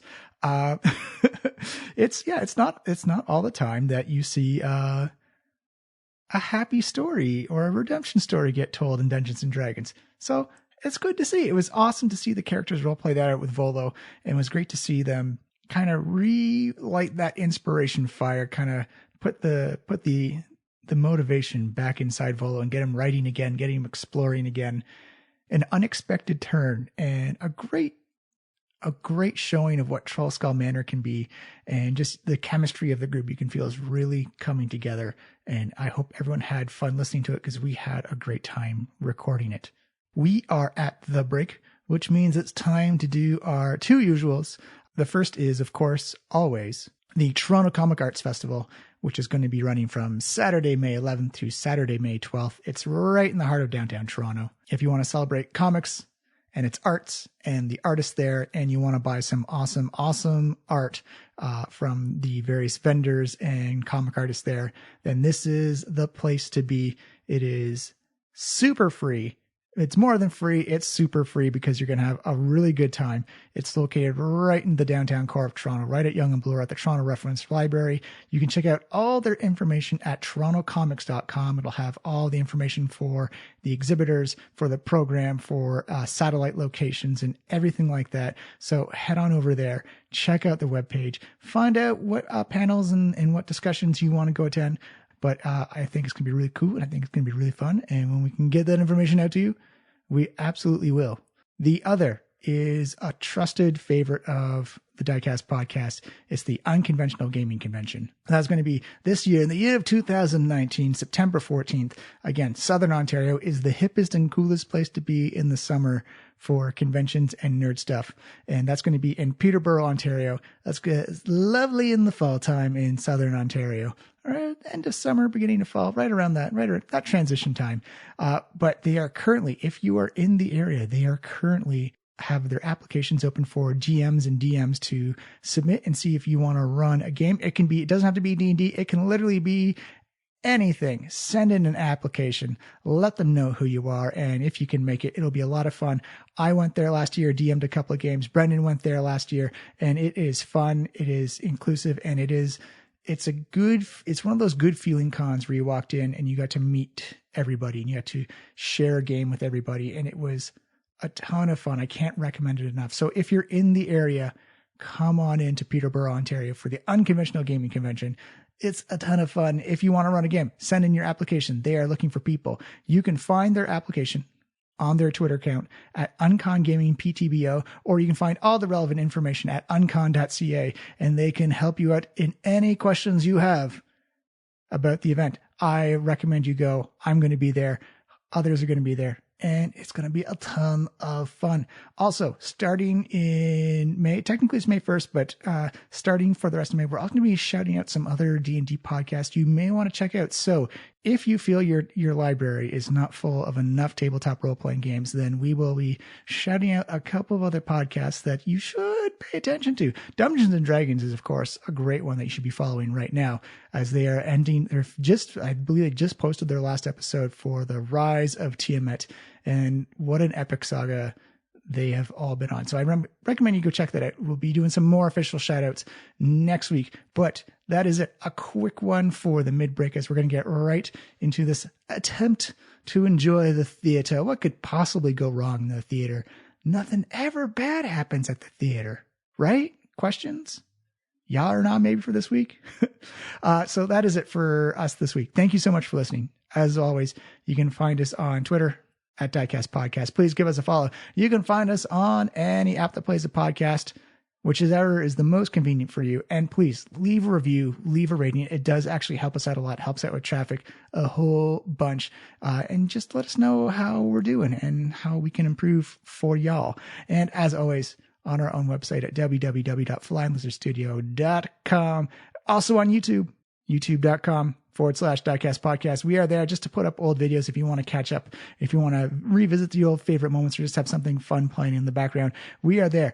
I hope everyone enjoys spring. Hopefully the weather is changing where you are. It's still a bit snowy in Toronto, still a bit chilly, but wherever you are, I hope you're having a great time. I hope you find a family member, tell them how you feel and give them a hug. And we will see you next week, hopefully without all these distortions and crackling, but that is what it is. Hope you enjoy the rest of the show. I love everybody. I'll see you next week.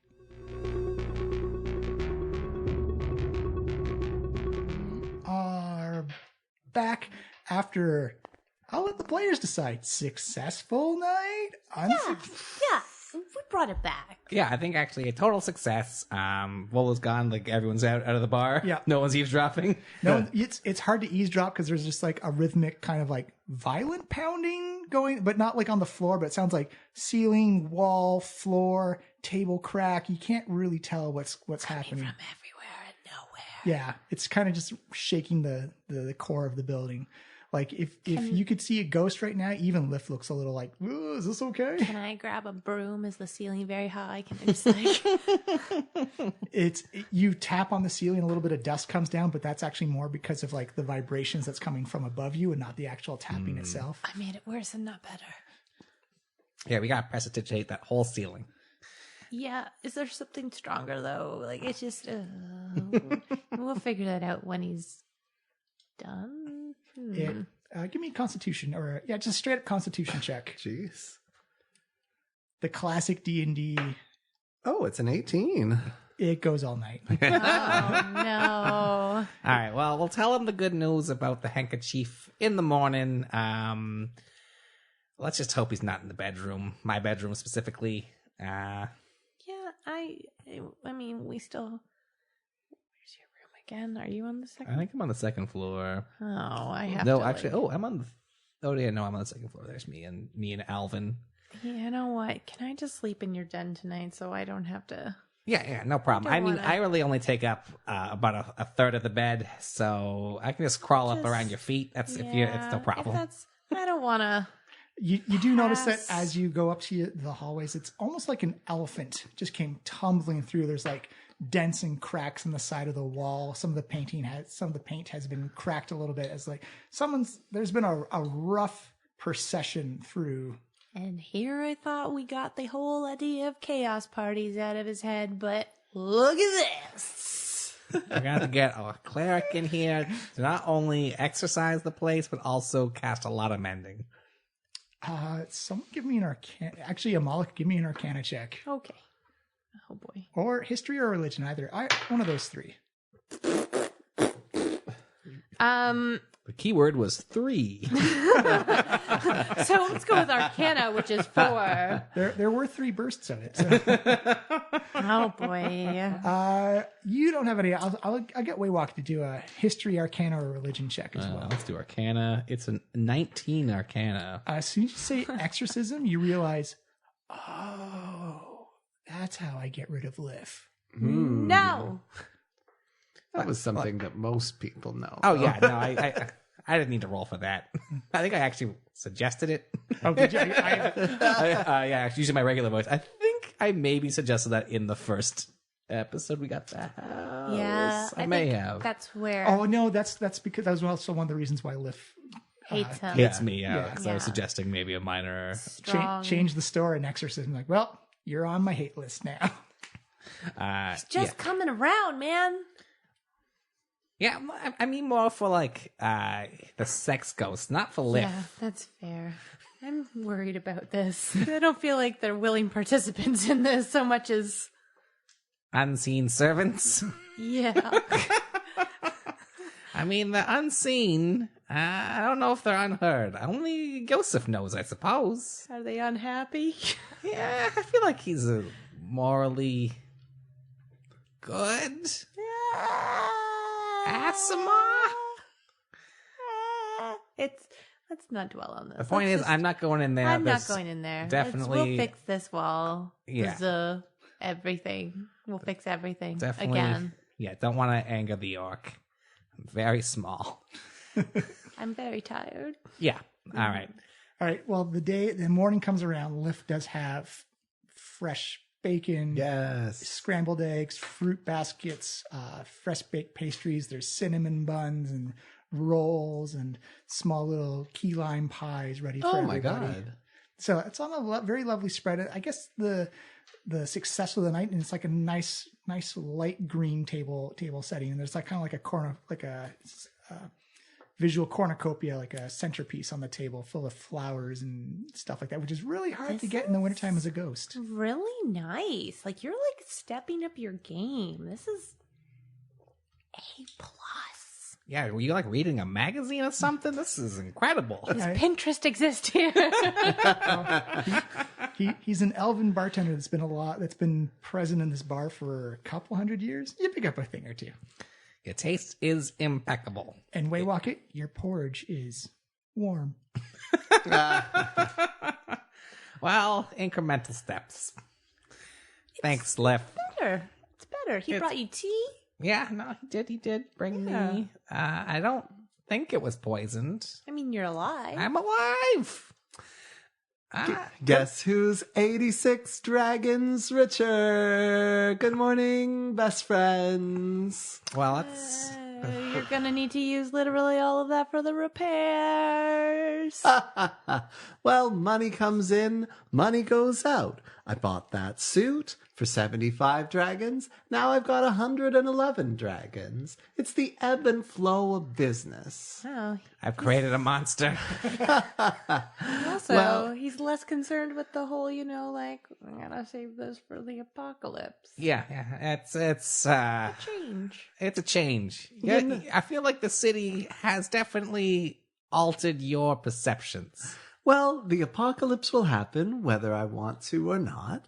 I will definitely save the cult with all this money I've been raising. And fancy clothes. Yeah, fancy clothes. They're gonna be We're so going to the saved. theater. Fuck that orc. I don't know. Like, I'm feeling really good about our whole business trajectory because one thing I've learned about pimping is that it's easy. I think there's literally a song called "It's Hard Out Here for a Pimp." Well, whoever wrote that song doesn't know what they're talking about. Well, Totally does. Breakfast. someone who definitely does know what they're talking about is the Boudoir Duel, and they definitely might have you killed if you continue down this path. Oh, those people who are in love with me and obsessed with me. Yeah, you want to go? We could maybe drum up some business. Now, I definitely want to go tomorrow. I'm really looking forward to the theater today. I Yes. don't want it to ruin my afternoon. I'm very hyped. Did your orc friend leave, by the way? Yeah, does Lift need to bring another plate here or Do what? we need to You do maybe hear just like some- escort him out? You do hear some heavy-handed footsteps coming down the stairs, like thump, thump, thump, and still half-dressed, clothes just kind of torn, like hanging down around the waist of his body, comes out. That's a lot of muscles. Yeah, and like, did you do that to his clothes, or is he just like, were those like that? You know, things happen. Gronk, you want a bucket of coffee? You see Gronk just grab essentially the plate of cinnamon rolls in his hand because it just encompasses it, grabs it up, just puts it on plate and all, crunching a porcelain and cinnamon by the same time. Gronk, no stick around. Gronk have thing to do. And then just walks out the door. If you ever want a job as a bouncer, you know where to come. Literally. Oh no! I'm sorry, I couldn't help myself. Wait, you see a frowny face get drawn on the chalkboard. Listen, sometimes you gotta make a sexual innuendo joke, Liff. Especially when it's easy.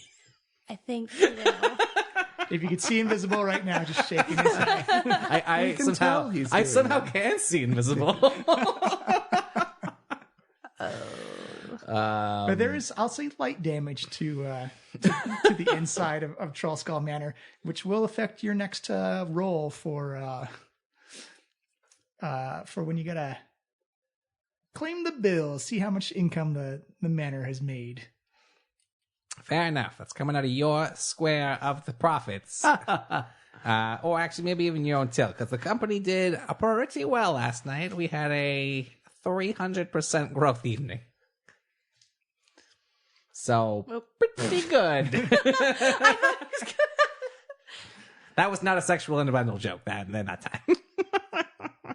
Well, we owe you a lot, Waywalked. I thought this was going to be a total downer, a big snooze, an absolute failure, and it was actually a pretty so-so party. didn't you think that it was going to be an absolute mess and encouraged it to do so? You know, I thought that I pushed Volo out of the edge. Others would find comfort in their shame, and while reflecting on their own shames, drink harder and spend more money. But what I learned last night is that people like an inspirational story and to feel happy and pretend for a brief shining second that the universe is not an uncaring void that is swiftly unraveling. And I think we can use that energy to turn a profit. Plus, how about that speech I made? I don't think that was the whole selling point for the evening. I mean, you have become, admittedly, an excellent marketer. Again, I've said this before, I'll say it again, but I think we need to maybe script his speeches. We need to maybe a guidance, little bit, some notes on talking points. Yeah. Catchphrases, buzzwords. Those will help for sure. Yeah, and the positivity, that's very Positivity. good. Trollskull Trio. I said that a couple times. That was great. yes, I Feel like very people are good. saying it around the bar. Yeah, if you keep saying it, people will say it. But just, maybe tone down some of the End of the other world stuff. thing, the end of the Yeah, world. Remind people, Yeah. life Yeah, is depressing. they don't They want know. that. They Yeah. know inside. They do. They want Sometimes to they don't. forget. They want to drink They to wanted forget. to drink to forget because pretending that they're happy. Yes. Yes. You're learning so quick. You do see a broadsheet, which is essentially the water-deep version of a newspaper, which is rolled up and brought to you on a small little platter by a lift. It just kind of hovers. You see the twine get pulled off and kind of unfurls in front of you, and the headlines are "Redemption Arc for Volo," and it's like has like a very nice review of Trollskull Manor and the venue that he was in, and Hey. that he fell and rose again, all in Trollskull Manor. Much like the manor itself. Yeah. Does it mention the Winter Shield Yeah, party? I was just saying or thinking. It does at the very end. That's saying if you need a place to go party during Winter Shield, Trollskull Manor will be. All right. We should actually maybe put an ad in here too for like, you know. I'm not gonna lie, I'm a little bit worried about our capacity now. It could be a lot. I'm thinking that before the party, we should remember that bar we went to and it had that one orc worked The there. bartender or the bouncer for hire. Yeah, the bounce. We should definitely get that guy Yep. in. Maybe He that was guy very is just scary. plowed. He was very solid. That's a good thing in a bouncer. Yeah. What else? I mean, definitely an extra bartender lift. Not that you are bad or anything. I'm just thinking about high volume, getting people in out the door. I'm hoping for a smiley face here, buddy. You get a smiley face. You got it. See, now you're understanding him. You've got this. Uh, There's bacon in your future. I can only dream. Overflow upstairs into the common rooms and halls. Definitely going to be a must. We might need a second bar up there. Maybe out of the spare room. Alvin. Why don't You see Alvin come in and Here. he says, actually, you know that there is a special law in Waterdeep that says streets are public property and cannot have parties on them. However, alleys are free and open reign if you don't mind having some outdoor sections. We'd have to get the okay from everyone else in the alley, but Oh, and they got the neighborhood in on this. Yeah, and like the second floor, why don't we get one of the bouncers to like hang out by the stairs? We turn that into like a VIP and charge, like a little extra cover to get up there into like a quieter section. Oh my gosh, every section of the floor is more expensive. Into the attic. I'm just gonna stop you there because I'm Uh-huh. pretty sure the third floor, technically in the cover range, might be the cheapest Oh, right. Yeah. and also filled with Ghosts. That. Yep. Yeah. All right. like All right. All a right. ghost brothel. Is that what it is? I mean, Oh they my only God, last you for run an a hour. Ghost brothel. But yeah, I mean, we could do like a VIP and the That's alley. pretty good. That's pretty good. Do this. We can call the third floor the Hall of Legends and Ghosts. Just trying to think of a good All right. one. Well, Let it warm how to- about let's get on the nice clothes. Let's go talk to the neighborhood and go to the theater. the Hall of Legends, where you can become a legend or a ghost. Or both. or both? A ghost legend. Oh. All right, so it is, I'll say it's morning. Amalika, you'll be at disadvantage for any wisdom perception checks because it is bright and sunny out. Can we just buy some freaking sunglasses, Mia? Where do I get sunglasses? Dabble might be able to hook you up there. I hate to say it. Oh, where did we land on Davil? Neutral. I feel like he wants to be good within an organization that is inherently shitty. That's a pretty accurate reading of what I see as well. I feel that people are not going to want to get as free and as funky as they want in the Hall of Legends with all these sort of pesky spy snakes hanging around. Yosef, say it by its proper name. Hall of Legends And ghosts. With all these creepy spy snakes hanging around. The thing about people is when they want to have real fun, they don't want to be spied on. Well, I think most of these are message snakes. They seem to be mostly passing messages. I'm sure some of them are keeping an eye out. It will be dark. definitely Davil will be coming with force. Also, the thing I am the most worried about, of course, is that our party will turn out to be ground zero for a terrible turf roar between the Zentarim, the Knife, and the Xanathar's Guild. Give me an insight check there, Waywalker. Ding, ding, ding. Oh, geez. It's an 11. 11, there you go. You know from just basic gang warfare and from what you remember in prison is that when the gangs start getting real quiet and that the street crime kind of decreases, it means something big is on the plan, and you can't remember in about a couple of weeks of the last time you saw any major instances of conflict between the three gangs. It's been quiet. It's only going to get louder, and I'm worried that we will be ground zero for it. I know, that's some extra anxiety. I didn't mean to hang it on us all right now, especially on the day of our theater excursion. Waywalker, we just taught him about positivity. Well, Yosef, you look horrified? We just taught him about not talking about the end of the world all the time. I mean, sometimes you gotta talk about a party. I mean, I'm not saying that you're wrong. I'm anxious and concerned. You know, and I'm going to slam my plate down. Like, I wanted to have a chaos party. And then you two said, no chaos party. You can't have a chaos party. Nobody's going to die. We're all going to be safe and boring and like eat this fucking pancake or whatever. The pancakes are delicious. Used to it, and I started delicious. getting into it, and now we're safe and we're warm and we have friends and we're eating pancakes. And now you tell me they're going to have chaos party anyway. I'm just going to stop you here because, Waywalker brings up a very valid and concerning point. But you know what? We have made it through not worse, but we might. We might make it through worse. Yeah.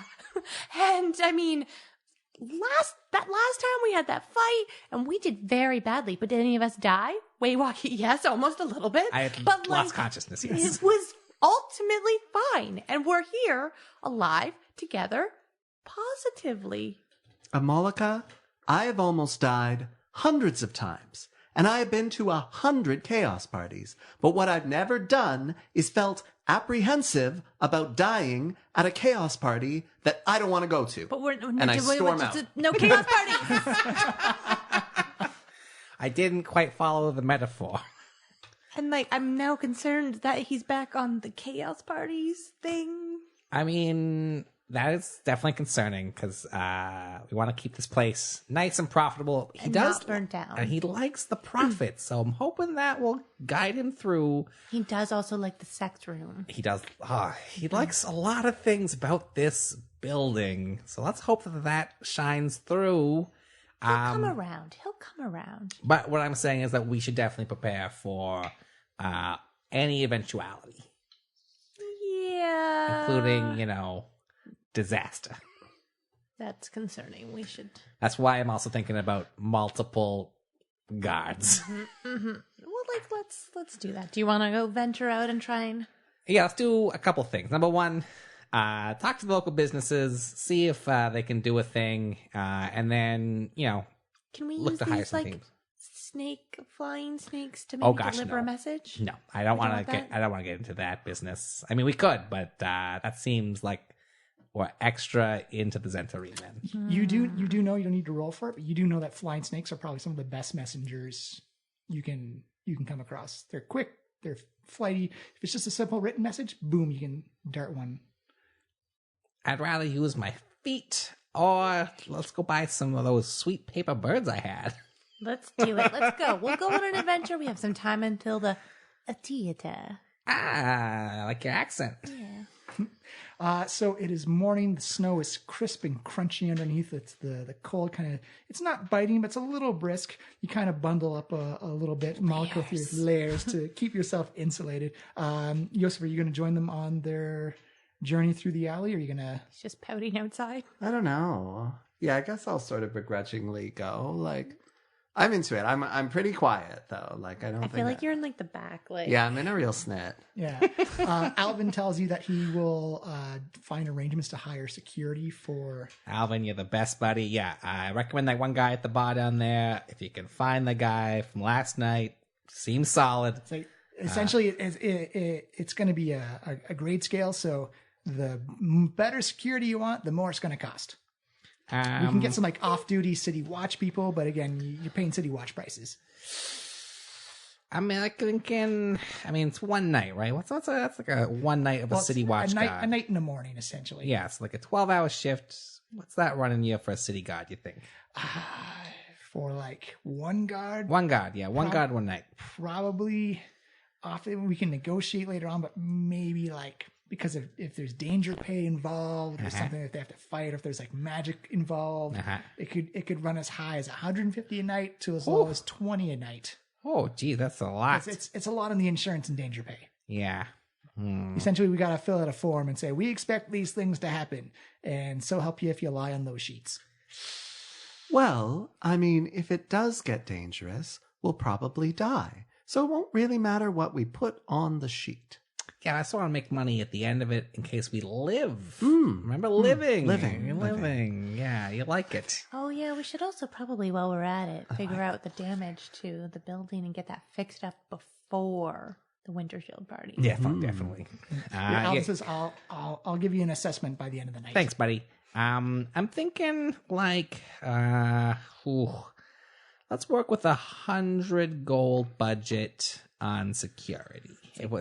Get me, not the top flight, but maybe some people of unusual skill. I trust you, Al. It's like, well, I know about Dunk. Dunk's probably the ogre you want. Dunk doesn't always take gold, but he likes to break things.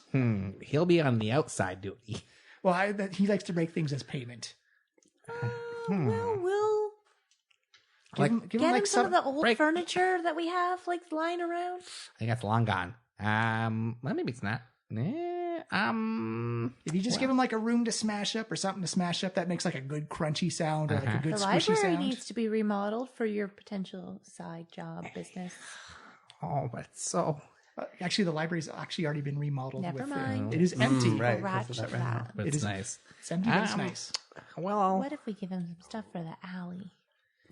Yeah, you know what? I bet you if we solicit some donations from the neighborhood, there's a lot of crates that we could. What if we make him. sort of an exhibition out of it? Like you bring your old junk and Dunk will like smash it in front of you. Hey, he might like that. It's like it's possible, but it's got to be good stuff though. It just can't be like a carriage or something. It's got to be. He likes crunchy and he likes squishy sounds that happen. We could give him that mule. The pardon? The mule.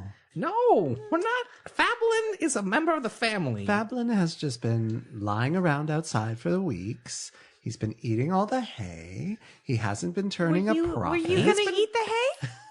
He has been doing all of the deliveries for all of the food and drink in our restaurants. Fablin is pulling his weight and the weight of like the cot and all of that stuff. He's the real unsung MVP. I was like, no, it's true. That mule has been through a lot. Also, I'm sure one day he'll be super clutch. I foresee it somehow. He did not save my life, but I will say that he saved my life if you ever threaten him. All right. So if you're going to go exploring the alley, you have I gave you a couple of places you could go. So you got your choice of the Bent Nail, Steam and Steel, Coralon's Crown, Tiger's Eye, Bookworm's Treasure, and what was the other place? What are we trying to do again? I feel like I missed this. Well, how about so maybe we'll visit all of them and we'll give them a personal invite to a private party at Trollskull Manor.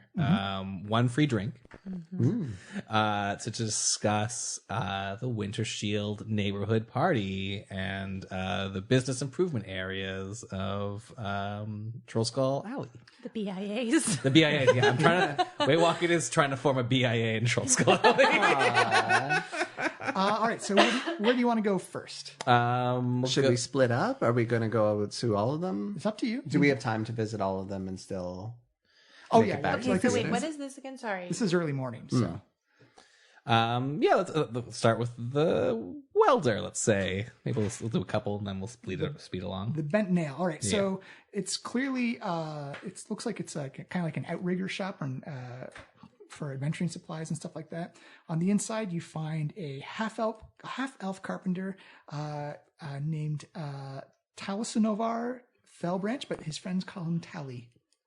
You see him he's kind of working away. It looks like he's building a nice kind of like bar stool, just like carving it out and nailing it together. Like that fresh smell of wood shavings comes out. There's kind of like that wood dust that just kind of like lightly dusts the top encounters. Like not due to misuse, just like the amount of wood particle that's coming out, and you can smell the various types of like fancy woods like oak and birch and maple. And it's like it's a little dim, but he seems to be working away just fine as you hear kind of like this bent nail on the door hit the bell as you come in, like ding, ding, ding, ding. It's like, oh, yes, hello.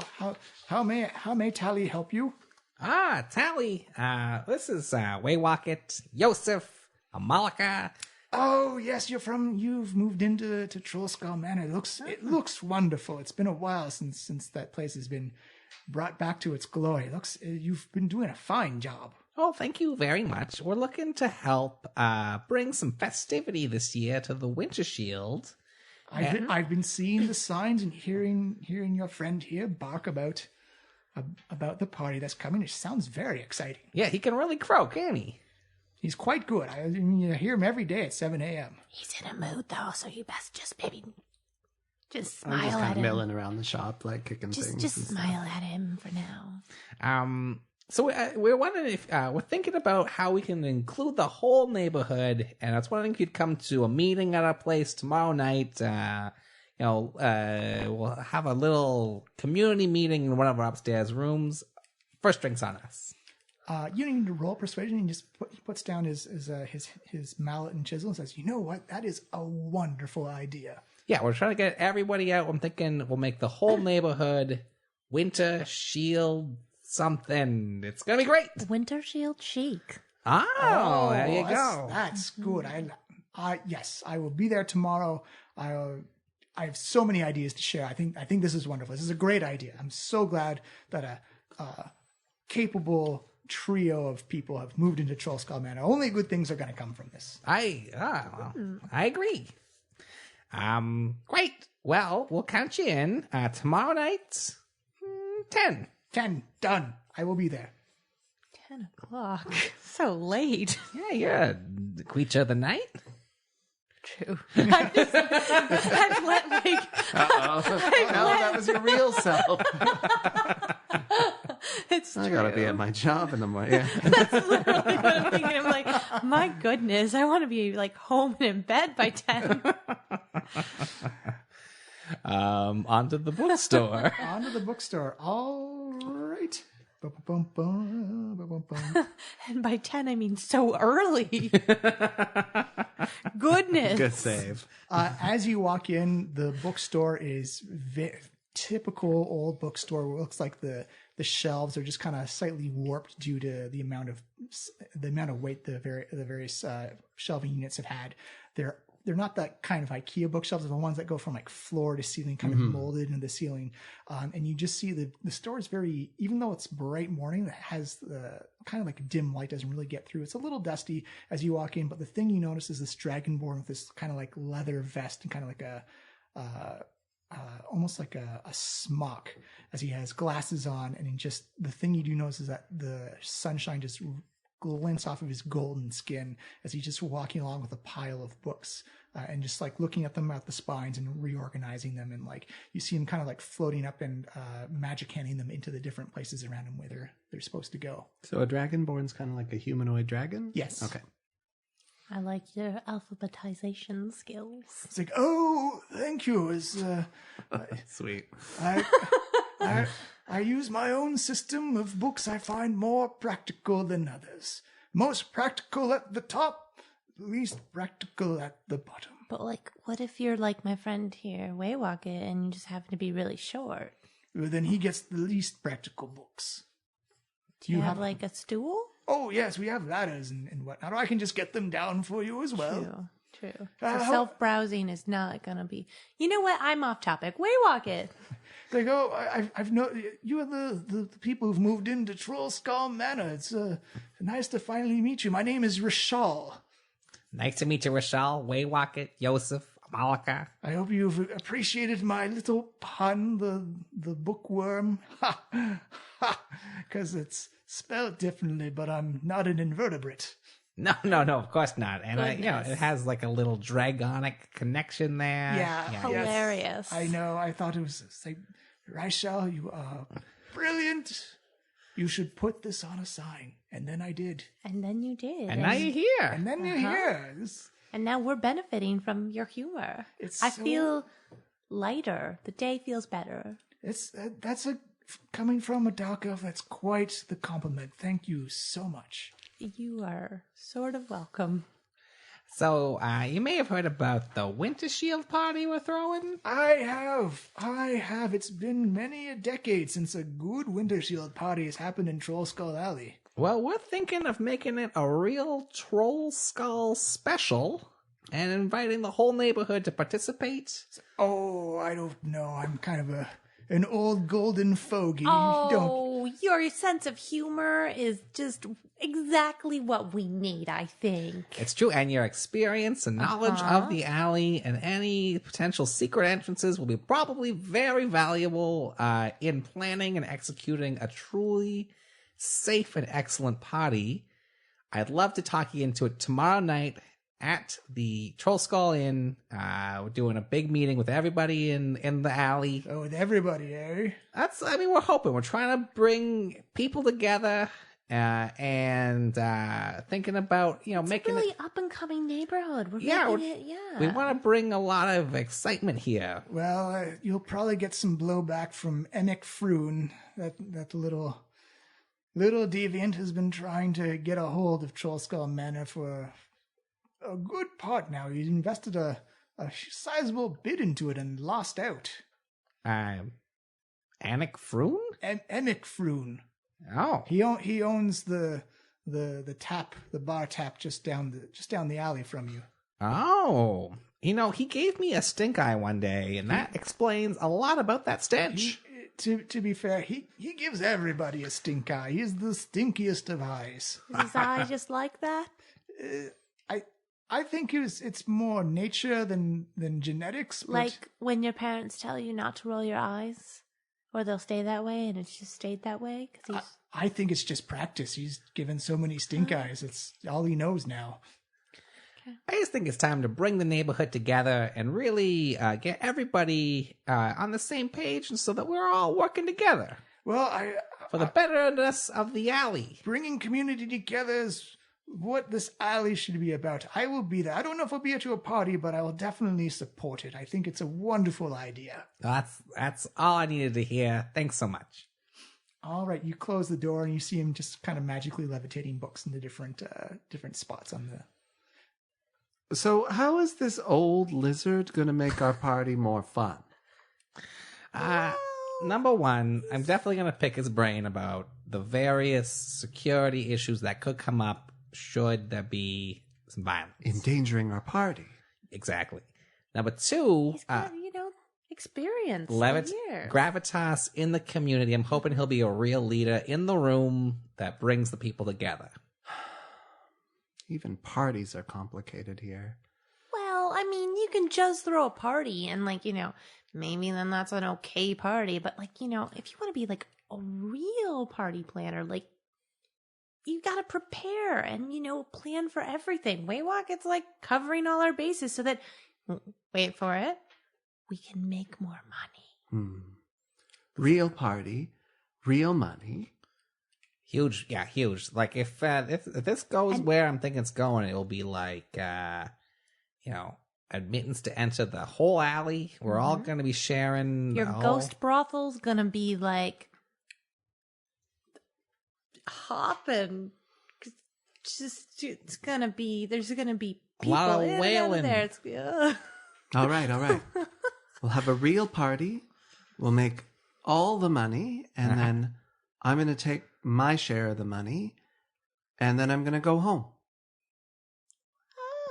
And then I'm going to turn around and sort of leave and go back to the square, and like just a minute later you just hear like Winter Shield party, like at the business community, that old dragon's coming or something. You know, I'm just like back into my shtick, and I'll like disappear.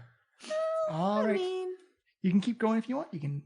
I mean, I would visit all of them if you just want to like a speed of that plot. But I guess let's maybe go to Anik Froon because he might be the one of contention, or whoever you think like might be the spiciest people to meet. There's quite an option. There's Tiger's Eye, Corellian's Crown. I'll say that Froon's Brew actually has still the under repair or under construction sign on the front. All right, good to know. So you got Steam and Steel, Corellian's Crown, and Tiger's Eye left.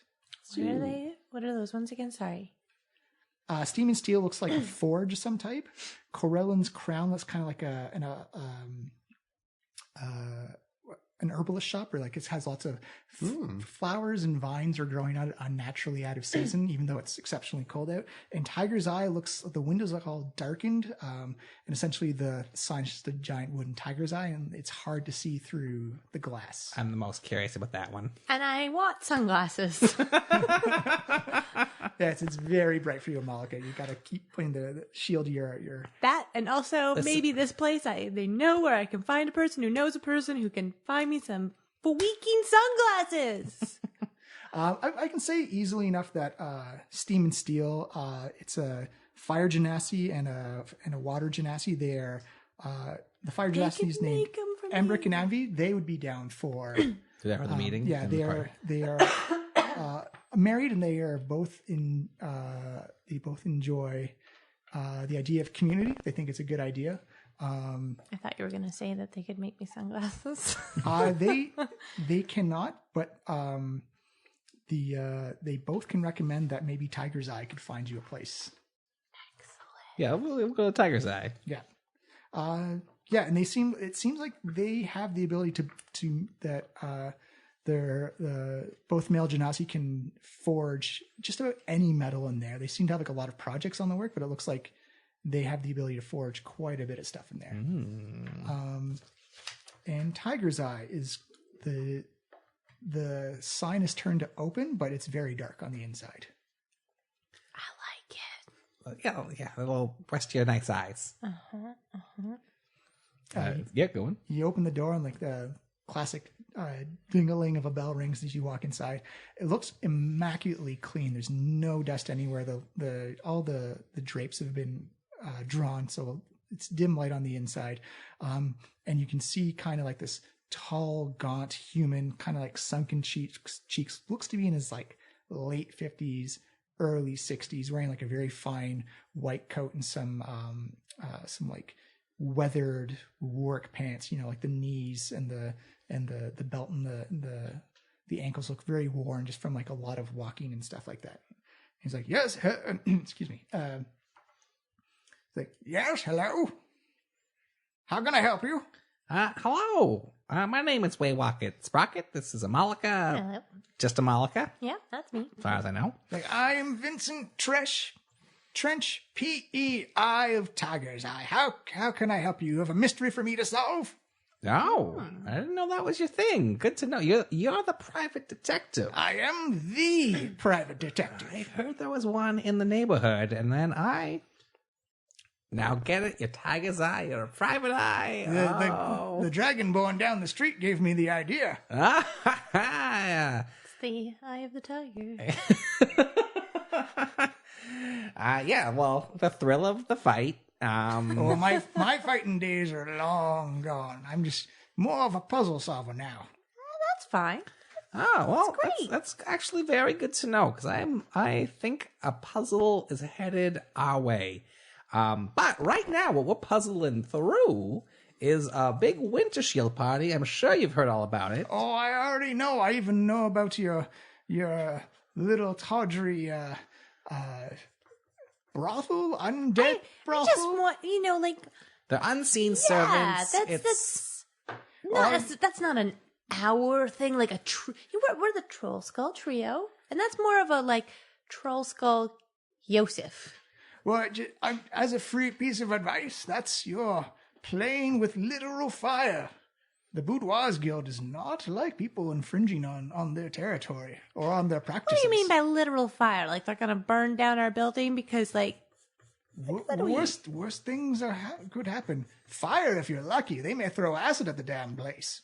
Good to Malika know. shoots All right. a look at Yosef He's out in the hallway. Yeah, I'm way gone. Yeah, he's out in the the general direction. Yeah. All right. Well, I'm surprised you haven't heard from them yet. No, we have. We're gonna go see him. Oh shit! I said tomorrow night. I was gonna go to that. All right. I've double booked myself already.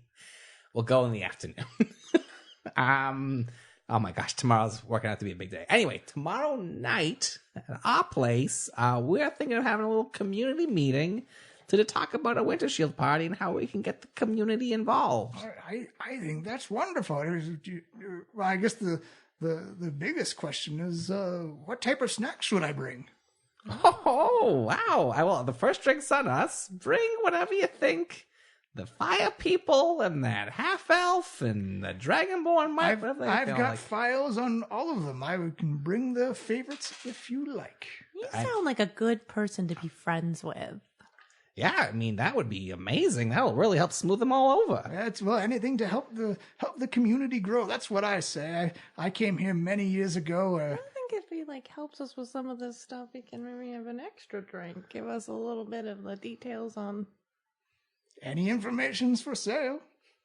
That's very good to know. Acquisition of information as well. I'm quite good, quite skilled. Oh, wow. You don't get to be a private eye as old as I am without having learned a few tricks, if you know what I mean. I bet. Yeah.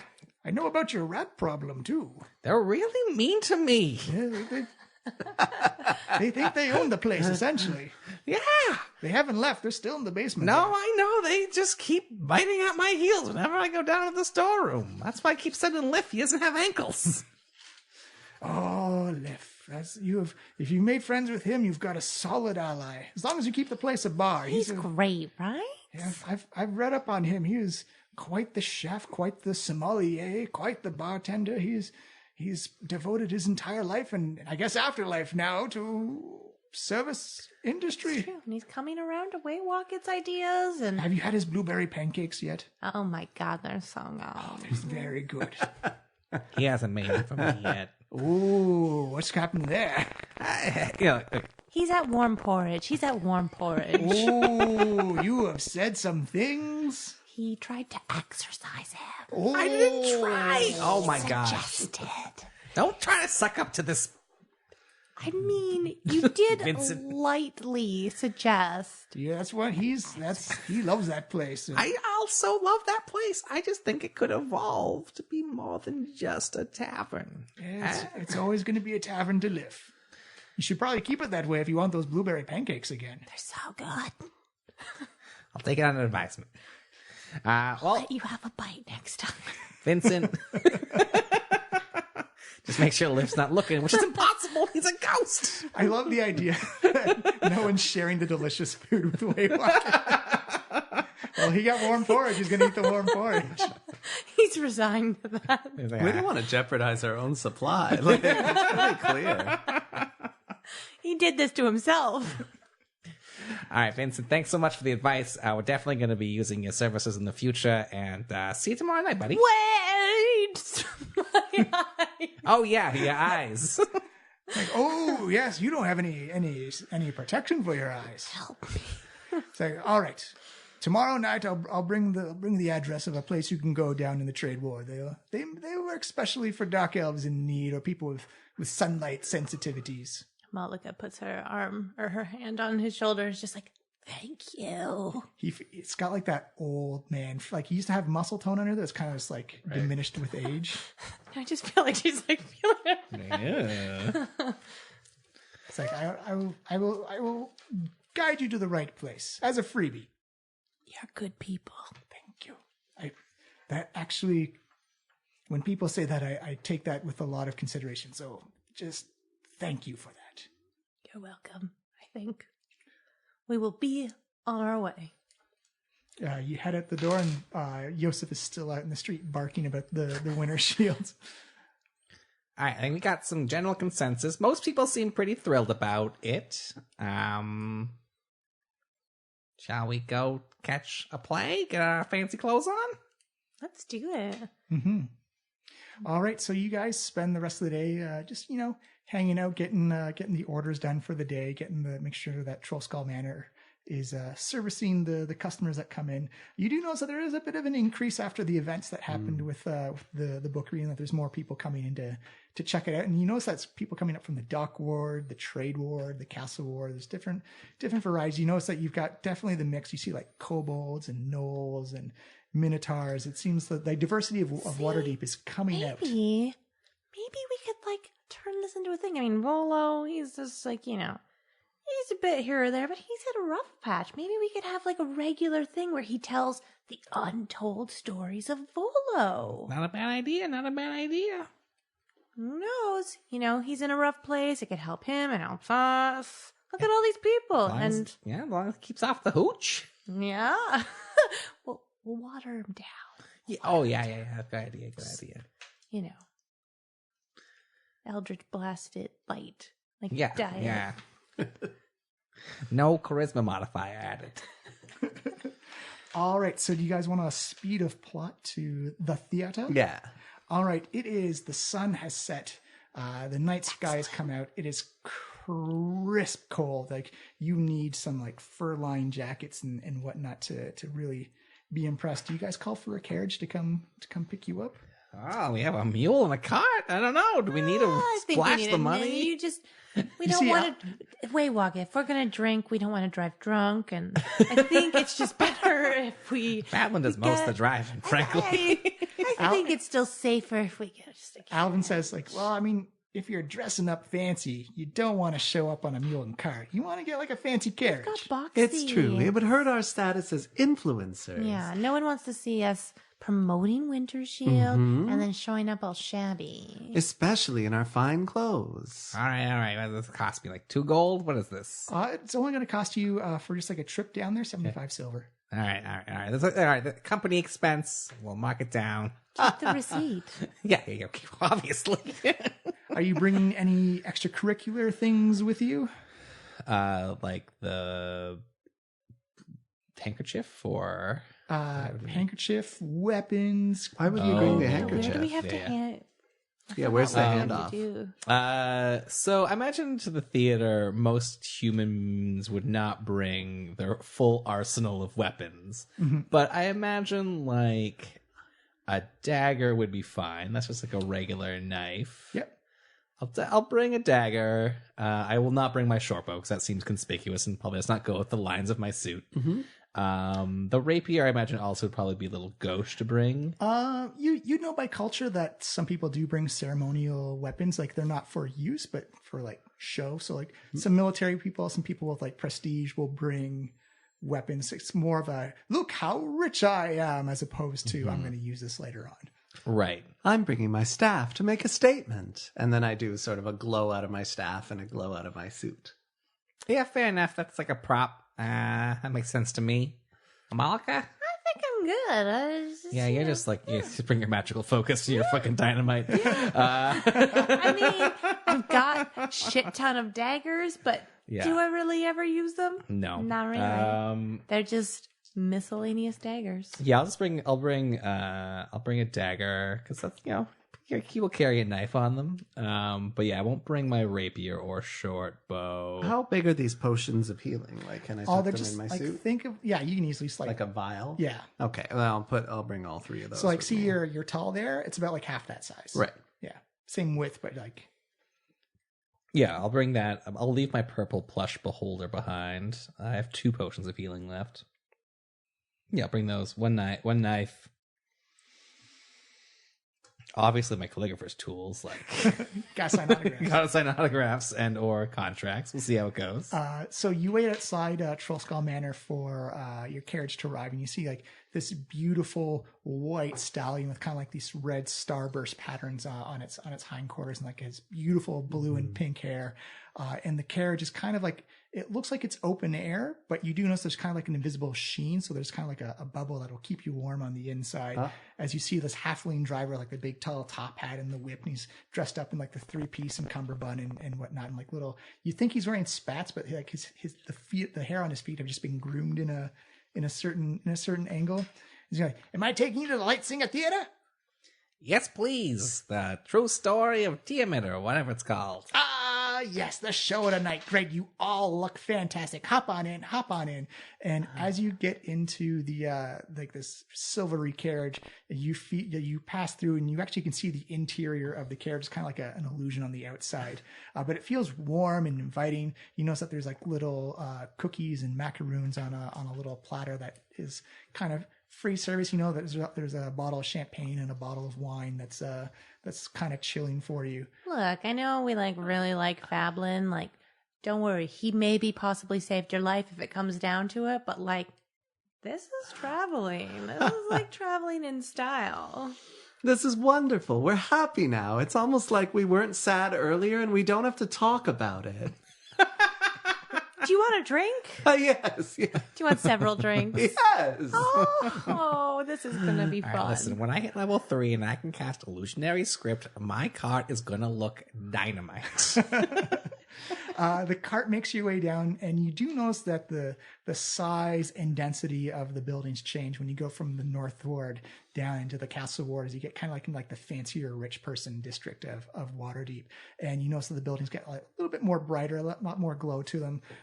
The carriage driver seems expertly skilled at avoiding the kind of like the busy sections of and you make really good time. And you notice that the snowfall is just kind of light and fluffy. The atmosphere is inside. It's jovial. It's warm. Wine and macaroons are being spread around as you come out to this big opening of a plaza, which is kind of rare for Waterdeep. You have this big open space where you see this kind of fountain. It's still working in the wintertime. It looks like it's just getting ready to ice over, but some type of magical properties keeping the water flowing as you see different pots of lights come out, and you see this beautiful white stone building, very sharp edges, and has the Light Singer Theater carved into the edifice of it. And you notice kind of like these Roman columns, like these banners hanging down of the rise of Tiamat, the real story. And you see each banner is a different color of the 5-headed dragon goddess Tiamat. And you can see people in fancy clothes, feathered hats, long gowns. The cream of the crop of Waterdeep has come out to see this show. It's kind of got that pre-show murmur. As you get outside, you can actually see there's kind of like this red carpet that's been dropped down the stairs. And these stairs go up about 15, 20 feet. It's kind of like this, a little bit of a climb to get up there, but you can see people mulling around and whatnot. And you see at the very center, this big golden archway entrance, or golden light coming out of this archway entrance. You see this kind of this spectral person, this tuxedo. He's got a little tuft of hair kind of flowing in the wind, just kind of hovering Beetlejuice style with his back heels picked up. And he's like, ticket, please. Oh, very welcome. Yes, there you go. Ticket, please. As you notice, as he grabs each ticket, the ticket goes from a white paper to a purple or a blue or a gold. And depending on where you're sitting, the ticket is changing color after this ghost touches it. Oh, very well. Well, yes. I think we were given tickets. Yeah, you were given tickets, yeah. To the box seats. Here you go, my good man, for the 3 of us. You see him take all 3 tickets. Oh, the good stuff. Was this your first time seeing? I haven't seen your faces around. I think actually, my first time here at the Light Singer. I think this is probably Yosa's first play ever. I'm not sure what's happening, but I love it. Yeah. Also, Malika grew up in a trash barrel, so probably her first one too. Yeah. I mean, I didn't grow up, and I just spent most of it. It's my first time here. As he touches the 3 tickets, you notice they turn platinum. He's like, top floor, 3rd door on the left. You've got Mert's special box. He's up there already. Oh, looking forward to meeting Mr. Enjoy Mert. the show. I quite enjoyed it myself. It's better than that trash that happened a year ago. North end of the city. What an imposter of a play. Tragedy. That was not true. Theater, as he raises his hand in the air. You kind of feel like this little warm gust of wind kind of amplify the effect. Theater. I have no basis for comparison, but I'm sure it's awesome. Dude, take a situation, set it on fire, throw crud on it, and that was the other version of that play. That's actually his ideal form of entertainment. And I wouldn't give him ideas. He's prone to chaos. Well, theater is nothing but organized chaos. I hope you enjoy the show. Oh, no. Nice.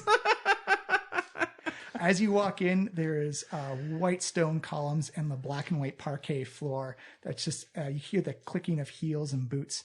You notice a couple of bars are already serving refreshments and small snacks. You can see, not orderlies, Ushers? Ushers, thank you. You see ushers dressed up in very nice three-piece kind of red tuxedo suits guiding people to their seats as everyone's kind of being drawn in, and you notice that as you start going up these circular or these coiling stone stairs, that you start off with like a lot of the crowd's kind of like shoulder to shoulder, kind of hard to move, and then all of a sudden the crowd thins out, and you notice that as you get up to the third floor, you're the only people kind of walking up the stairs, and as soon as you get up, the carpets are red and lush and soft. It feels like you're walking on a cloud. Now this is living. And you can see like this white stone paneling on each side of the wall. As you can see, the lamps just kind of have this golden soft glow, and you can see them kind of dim a couple of times to indicate that the show is getting ready to start. And as you come up, you see your white wooden door with like the gold placard of room 3, or private box number 3. As you open it up, and immediately you just feel like this warm, welcoming feeling coming in. Kind of this magical aspect just kind of mists over top of you as you see like this perfect view of the stage down below. And you know there's supposed to be a barrier and a stone barrier in front of you, but it's magically hidden as the lights dim, so you just get the full view. It's almost like looking down on a glass floor through a glass floor. Oh, it's a little disconcerting. Yeah, and Hero's only worried about assassination. Sitting in one of the chairs is a man. He's kind of overweight, a little bit puffy in the face, and has kind of like this strawberry blonde curls of hair that are slowly going white, kind of the Magnum PI mustache, the fold, very much like Jarlaxle was wearing in his disguise, but like this hat with no feather in it. He turns around and is like, Oh, come on in. I've heard so much about you. I'm glad you finally made it. This is my 5th time watching the show. How was your journey down from the North Ward? It's very beautiful. Yeah, this is an incredible theater. Boozy. It's very, do you need some wine, some champagne? Yes. Very well. You see him he's like, just think of the drink you want. Yeah, let's get some champagne. Let's toast. Yeah, good idea, Malika. As soon as you say champagne, you see kind of like this small little slot open up in the wall, and like this glass of champagne comes floating out, just floats right into your hand. That's an incredible service. It's the Ritz of the Ritz, top of the top. You pay top dollar to have this type of service. I want more service. And I smash the champagne glass I just drank, and I was like, You notice immediately, spectrally, the pieces get picked up and they kind of just like fly, like the small little slot on the bottom of the floor opens up and it gets kind of swept into there. It's like, oh, he was raised in a cult. that's all right. Cults exist in all forms. It's your actions that I've drawn my interest. Now, before the show starts, let's just get down to business, get it out of the way. Do you know what the Harpers are? Amalka, you would know. Or, sir, give me a history check, actually. No, you already said it. I'd say Waywalker, give me a history check as well. Yeah, let's see. No, I have a -1 in history. It's a 1. It's a 0. No, it's a 2, so it's 1. Sorry. I rolled a 19, which is pretty dope. I rolled an 18, and I got a +4 to that, so it's 23. A super mixed bag for my rolls tonight. It's unfortunately, this is like a Sword Coast type of thing, and unfortunately, Yosef would not be. Oh, okay. Yeah, I had no idea. but you definitely know. But great roll. Yeah, fantastic roll. Should have saved it. You know, the Harpers is kind of like this intelligence organization, kind of like the antithesis to the Zentarim, where they operate behind the shadows and make sure that no power corrupts anybody and that things remain in balance and that there's no tyranny throughout the world. Their last big move was being involved in the tyranny of dragons, the fight at the Dragon Well, and getting everything organized and all the intelligence organized to successfully run a campaign against this army of dragons that the Lord's Alliance and the Sword Coast united to fight against, which is probably why he's seen the show so many times. Much. Yeah, I was picking that up. That tracks with why you'd seen the place so much. It's wonderful. It's very accurate. Unlike that, I don't know if you've ever met him, but that bard who did that monstrosity of a show didn't get anything accurate. He was a member of the Harpers. Yes, he was. You see him just kind of look off in the distance a little bit. He was. Was he though? No, I have no one way or the other as my official response, but we've been observing you. Uh-huh. We've liked what we've seen so far, and we would like to offer you a position in the Harpers. Wow. We've been offered a lot of positions lately. You've been the talk of the town. Conflicts of interest here. Of all the people who offer us the position, this seems to be the richest people. I mean, you take all kinds of positions, to be fair. Good one, Amalika. See, we've come to learn you've gotten in tight with the Zentarim. I've gotten in tight with a couple people. Oh, yes. And you went down. Sexual Congress jokes. Brevity for all. We've had some contact with Davil Starstong. Ooh, a Davil. Very interesting. We were wondering if you would be interested in being informants for us inside the Zentarim. We have words they're up to something big, and the street gangs, the street crime, the rabble on above and below the streets has died down, so we think something is up, and we need some help figuring out what it is. And we've seen your skills, we are impressed, and we've discovered you have an in with the Zents already. So, hypothetically, if we were to team up with you guys and help with information, anything that you come up with too, you'd, pass along to us? Absolutely. We could also help you out in situations. We have Zent spies all over, so if, you got jumped somewhere, we have Harper spies all over the place. If you got jumped somewhere, the Harpers will be able to help you out. Would there be any way that you would be able to prevent our Winter Shield party from becoming a chaos party, therefore ruining it? I do not know what a chaos party is. You've heard of our Winter Shield party. Yes. Oh, yes. Do you think there's any way it is you might be attracting a able lot of attention in the intelligence community? Yeah, and that's that's great. We're happy you're invited. But also... Oh, I bought my invitation a while ago. Excellent. Cool. You can thank Yosef for his excellent marketing. It has been pervasive and consistent. Yeah. So, here's the thing. Would you maybe be willing to help us out with, some security? The Harpers can, in fact, help you out with security. It will not be obvious security for obvious reasons, but if anything gets out of line... That's actually even way better, frankly. Mm-hmm. It won't kill the vibe. Yeah, I think you'd still need, a visual presence. Oh, we're definitely planning for that, too. But, we're starting to feel a little bit apprehensive. It's apprehensive. Apprehensive is an understatement, to say the least. Yes. Yeah. So if you help out the Harpers will help you out. Let's help out the Harpers so that they help us out, like this guy just said. And do we maybe get perks like, this? Oh, perks, yeah. We could use a bit more of that champagne, actually. You see, as soon as you say champagne floats out of the wall. You might need to slow down. Just We're having a a little bit. boozy Just night. A little bit. You're doing great. You're wonderful. I like this mood way better than earlier, but maybe a smidge. Feeling good is doing good. He says, well, we deal in information. Uh-huh. We can help you out with, if you need to learn about something, we can definitely help you out there. We can give you heads up on things heading your way, but it's an earned trust. It's a quid pro quo, if you will. This is kind of a tester-outer. If you feed us some information about the Zentarim, we will use that to help defend the city of Waterdeep, because this war between the three gangs is tearing apart from the inside. There's been a nice veneer washed over top of it, but it's doing some real damage, and the Harpers need to get involved. Okay, well, as somebody who low-key / very much high-key loathes. Uh-huh. You know, those people. Yeah. I like this. I like maybe being able to work on. I just, Devil. He's not being upfront with us about everything, and it's just like.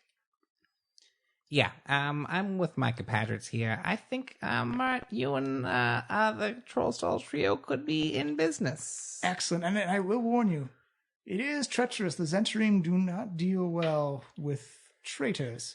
So you will be taking on a fair amount of danger. Yeah, I mean, we have Danger's our middle name. Danger is definitely... Sorry, that was terrible. It is actually not. I've read your files. I have a lot of names and none of them are Danger. But It's our ghost Lift's middle name, and he's like a... But if you want to keep calling me Danger, I could add it. I love adding a new name. Yes. But, I think... Yeah, well, I mean, I am definitely concerned about being murdered at all times by the Zentarim, which is part of the reason why I want to get... They are villainous and chicanerous. You need to tone down the death. It's part of the reason why I kind of want to get out from under the thumb a little bit. They're very conniving. I've heard that they've already paid for most of your restorations. They sneak in like that. They find an opening and then they just kind of like bed bugs. They just come swarming in and it's impossible to get rid of. He definitely invited himself in with an offer I couldn't refuse. Well, you can always refuse it. It was very hard to. In that he just sort of Did it? Yeah. I would have had to make a real scene, and I don't like to make a scene if I can help it. we were also very poor. Yeah, that was also part of it. But I think this has worked out in everybody's favor. Because if we can work together, we can take down the Zentarim. I'm interested in that. And, we were kind of courting some other folks. I don't remember the pirate people's name. Oh, the Brigandarth? Yep. Yeah, what's your policy on multiple memberships? If you have more than one source of information, that is the best. I mean, but not always reporting on them. Like if we're just like, we're good. Well, who else would you report on? I mean, like if it's just like the Dung Sweepers Guild, like we already know about them. Well, frankly, Bron has some stories you've not heard. Listen, Trust me. And you maybe don't wanna. He knows what he did. I'm being bothered by a smartly dressed couple who are obsessed with me. Can we maybe deal with this? That could be anybody in this theater right now. Yeah, there's a lot of hotties here. Actually, wait, give me a perception check. That's a 5. 5 now. The lights are dim. The show's getting ready to start. Oh God, are they here? Probably. You can give me a perception check, Yosef. There they are, 17. 3 boxes over and making dagger eyes at you. For fuck's sakes. Well, maybe actually this will be a good time. We could have a little chat after the show. I've finished my champagne, so I'm gonna throw it in their direction and smash it against the box. Hits the wall. You can see they immediately get up and leave. Okay. I think you're on water now. Yeah. You need a timeout, my friend. You are supposed to be making friends with them. Really? I mean, you can do what you want to do. Yeah. It's your life. Your brothel. But it's our house, and I'm worried they might burn it down. Or burn it with acid. Yeah, I wasn't worried Also about that acid. until it was recently made clear that is an option you also. weren't there. Those people are not to be fucked with. Literally. Without their permission Consent. and potentially a cash advance. I understand what you mean by fucked with in this context. I'm not a child, Waywalker. I'm sorry. Didn't mean to insinuate that. They can be quite dangerous though. They have almost a greater intelligence capability than we do. That's terrifying, frankly. Well, you're going with him. Yeah, We gotta definitely. fix that. You and me are going first thing tomorrow morning to straighten it out with them boudoirs. It's like, but who are the other things you have infiltrated? Well, we haven't infiltrated, but we've been talking to the Bragan Death. As soon as you say that, he takes a sip of champagne and immediately. It's like, ooh. Well, look, they're not all bad. You have an inside with the pirates? Well, some of them. And sort of. Like, we're working on it. Like, it's a soft. We're considering it. It's pending approval. Yeah, and pending our task. Amalika, give me a perception check, now, please. No. It's gonna... Hey, it didn't go bad. No, so 16, 19. 19, you see 4 boxes over, kind of like the back of the bowl. Oh. You see a very familiar folded over large hat as you see JB Neverscott. Oh, no. And he looks at you and kind of gives you that finger, like that head nod as he sees you talking to Mert. You know what? They owe us a hat. We're going to go over there. We're going to have some more champagne. We're going to get sloppy. And we're going to get you a fucking hat. I love it. Oh no. Anyway, I can't tell if your spit take is a good spit take or a bad spit It's take. surprising. I should have expected he may have reached out to a dark elf outside of the matriarchy. It makes sense. He does like to collect potential people he sees potential in. Well, we did solve this. Moida. Considering that all the boxes are filled with people we know, do I see Davil? Give me a perception check. made with advantage. All right. Come on. Poop. Nice. Probably. It's a 19. You do see him.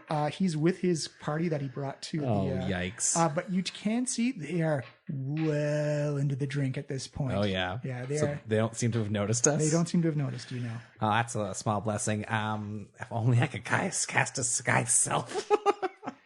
We should definitely keep a low profile. We don't want Davil knowing that we've been Can our shopping. friend cast that for us, maybe? Oh, no. But I will say, be careful of his group. They are retired adventurers. They were known as the Doom Raiders. It's very close to something I heard once. Do you know what they used to do? No. They were professional lich hunters. Oh, well. Davil is How probably good one of the best bards I've ever seen. Oh, yeah. Did he know Wish? I don't know. Good. Let's hope not, because I don't want to be wished into something terrible. Yeah, bards know Wish sometimes. Yeah, he's got quite that Schemo is a skilled magician. His half-orc is probably one of the best people with a bow I've ever seen. He's brought down beasts 5 times larger than he is, and you don't hear it coming. He's an adept assassin. Oh, well. Good news, I'm small, so it's smaller target to hit. I mean, Yeah, like, sure, if you can that's the takeaway from that. if you can make allies with them, they are a formidable team, but do not cross them. What's the But you're prefacing this with asking us to cross them. I said there would be dangers involved.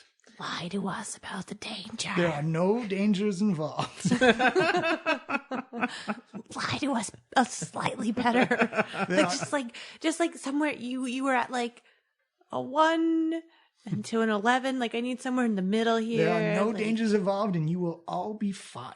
You heard the man twice. I think a little more champagne might wash down all of these you lies. were cut off for a little bit. Amalka, give me a dexterity check. Just straight up dexterity check.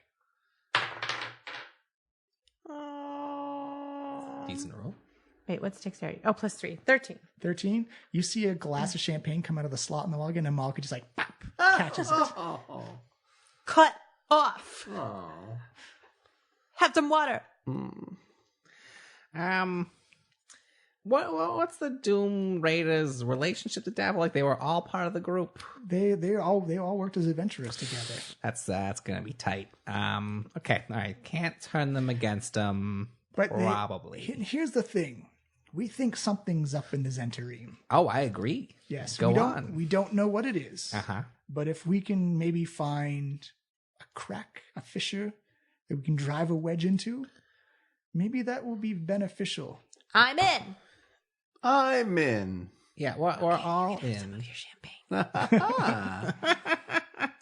And in fact, well, we can already start this quid pro quo, because I already do have some information.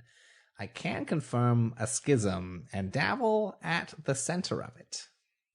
We were attacked by a group of Zentorine, and when we tried to get out of the fight by claiming we knew the leadership, they had some disparaging words to say about Dabble. Ooh. Do you know what words they said? Like they called him a jerk or something. It was hold on. It was like that he was soft, that he was like lily-livered or something. So here's what I will request of you then. Get in closer with Davil. Become his ally. Learn, discover what's going on. Talk to his allies. Talk to his raiding party. They are close. They are as threatening as they can be. They are a good group of friends. They have fought together. Well, good thing Yosef's taken a liking to Shmemo or whatever. Schemo. Yep, that's it. Shmemo. Probably learn their names is a vital. You guys not remember the name We've already Schema. had I have it written down. Don't worry. drinks I have it written down and champagne. phonetically. That was I got the schemo. I did not get the half orc's name down though. I don't think I said it. I'll give it to you later. Yeah, no worries. All right. That sounds dangerous, but I like it. We'll work on some coordination of how to keep the Winter Shield party and how to keep your involvement under wraps. I'm definitely worried about a gang war erupting. So we are as well. The gangs have been very quiet.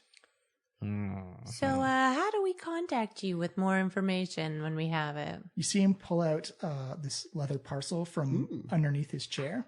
He opens it up and you notice that he's got 5 scrolls in it. He says, these are scrolls of sending. They should do you for now. Only use it when you have absolute information to give and share. Curate your information. Be very selective about what you share. And I don't know if this is going to throw a wrench into anything at all, but Trollskull Manor's become sort of a communications hub. This is new. This is why we talked. I assume they set up a waypoint for flying snakes inside. Yeah, I expressed to them that I didn't like it, and that they've said a 2-month window where it will be up. So whatever they're planning is planning to happen within 2 months then. All right. Oh, that's much worse than I thought. Good point. All rats. I hadn't thought of that. It's like the positive side though is the snakes, while adept, are probably just messengers. They're probably just there to ferry communications between I don't think they had a good foothold in the North Ward, so it could be that this has become a hub of information for them. Okay. Good to know. Well, now you know that they've got a North Ward Connect. So with this information we've, passed over to you, you think you can go ahead and maybe help us with the Winter Shield party and the security? We can help with subtle security. We will not be omnipresent, No, visible. no. Again, waywalk it. Yeah. That's what we want. Send us a send-in scroll or a message. But if there's any threats, we will let you know. If there's any concerns, we will let you know. Please. And we will send it via either a messenger or a paper bird. Oh, great. Perfect. Well, Mutt, it's lovely to meet you, and well, let's sit and enjoy the show. I can't wait. As you see the lights come down and the big red curtain comes up, it is actually an opera, and it sings out the tale. It starts at the uniting of of all the factions and groups at the start of the war, and it takes place just after the dragons attacked Waterdeep, and you can see sets of destruction, like things that are familiar to you, and kind of like these illusionary dragons flying around over top, and it's like this epic song of this female soldier who lost her family in the dragon attack and goes out to the Well of Dragons, and she's under the service of Uther the Light Hand, or Uther the Silver Hand, and how she's fighting side by side by him, and that she finds bravery in fighting against the dragons, and he is devastated by the undeath and all these undead dragons that come flying out of the volcano. That if you've listened to the past 3 seasons, this is stuff that actually happened. And you see this paladin lose hope, and then she takes up his mantle and begins to fight forward and rallies the Order of the Silver Gauntlet to fight the hordes of undead, fight the wings and waves of dragons. And as Uther retreated back into despair, she fought on in bravery. And she takes some grievous injuries towards the end, but stands up and discovers that she didn't need someone else to believe in, that she had a cause to believe in, and that her will to fight was for Waterdeep, for family, and for love, and that she actually shunned Uther a little bit. And you can see Mert is just openly crying at all of this. And the show ends, the lights come on. He's like, well, if you need me, I will be at my personal residence up in the Castle Ward. Drop by anytime if it's important and an emergency. If not, messaging paper birds. We are good. As you can see the crowd and there's like kind of like that stomping and thumping of people getting up out of their seats and leaving the show. Okay. Let's definitely let Daffel go. We don't want to run into him in the lobby. Well, that was a good show. I feel like it was missing some details though. Like, how did the people form? Why did the dwarves leave? All prequel stuff. Seasons 1 and 2. Or season 1, sorry. Well, fair enough. Just a succinct 3-act show. You do notice that, from what you remember, a lot of Tarek has been cut out of the show. Yeah, I feel like there was like a noble cleric of Halo that was really important. Almost all cut out of the show. Someone took some severe editing to Tarek's story. No one even ran away from a fight. Where's Lucian? It's all about the common folk on the front lines. Yeah, I guess that's, award season buzz bullshit. So you guys make it back home through your carriage. You had a wonderful night. You sleep soundly through the evening. The only sounds are of Lift getting ready for breakfast in the morning rush. That's gonna come in as you wake up the next morning. Again, a nice spread out table for you. Pancakes, waffles, eggs, bacon, fruit, vegetables, hash browns, and oh my gosh. And you notice that for the first time, Waywocket, your porridge has cinnamon on it. Incremental. So everyone describe to me what you're doing around the table at this time. Eating. Yeah. Yeah. So I guess. I mean, we've all had some champagne, so Yeah, we're Amalika is hungover. kind of just like groggily looking down, has like a glass of orange juice in front of her, and like it's just You see a glass of champagne float out above the orange juice. no. It floats Like, back. thank you. I appreciate the hair of the dog approach to this feeling I'm feeling, but I think your blueberry pancakes and bacon and this glass of orange juice will do just fine. Waywocket's sitting up on like a higher stool so that he can get all the way up to the bar. Drinking a tea and reading the broadsheet of the morning. Mm-hmm. Yosef? I'm just eating my breakfast, not really making much of a scene of anything. Contented. Well, it's early in the morning, and you actually hear it before you see it. You kind of hear like this high pressure, like as you see a brilliant red and gold flash outside your window. I'm gonna need everyone to make a dexterity save as your windows explode Oh inwards. God! I feel like 16. 16? I'm dead. No. What am I doing? Dexterity? Yeah. 8. I got only a 9. Yosef, you stand perfectly resolute. There's no damage, but you all get knocked over, and like the tablecloth and the food get blown inward as a fireball goes off in the alley outside. And that is where we're going to end it for this week. Also, welcome to level 3. Yes. I already feel like my first move here is glaring at Yosef. Chaos party. It most definitely has something to do with the Boudoir Guild. Oh yeah, because of the fire.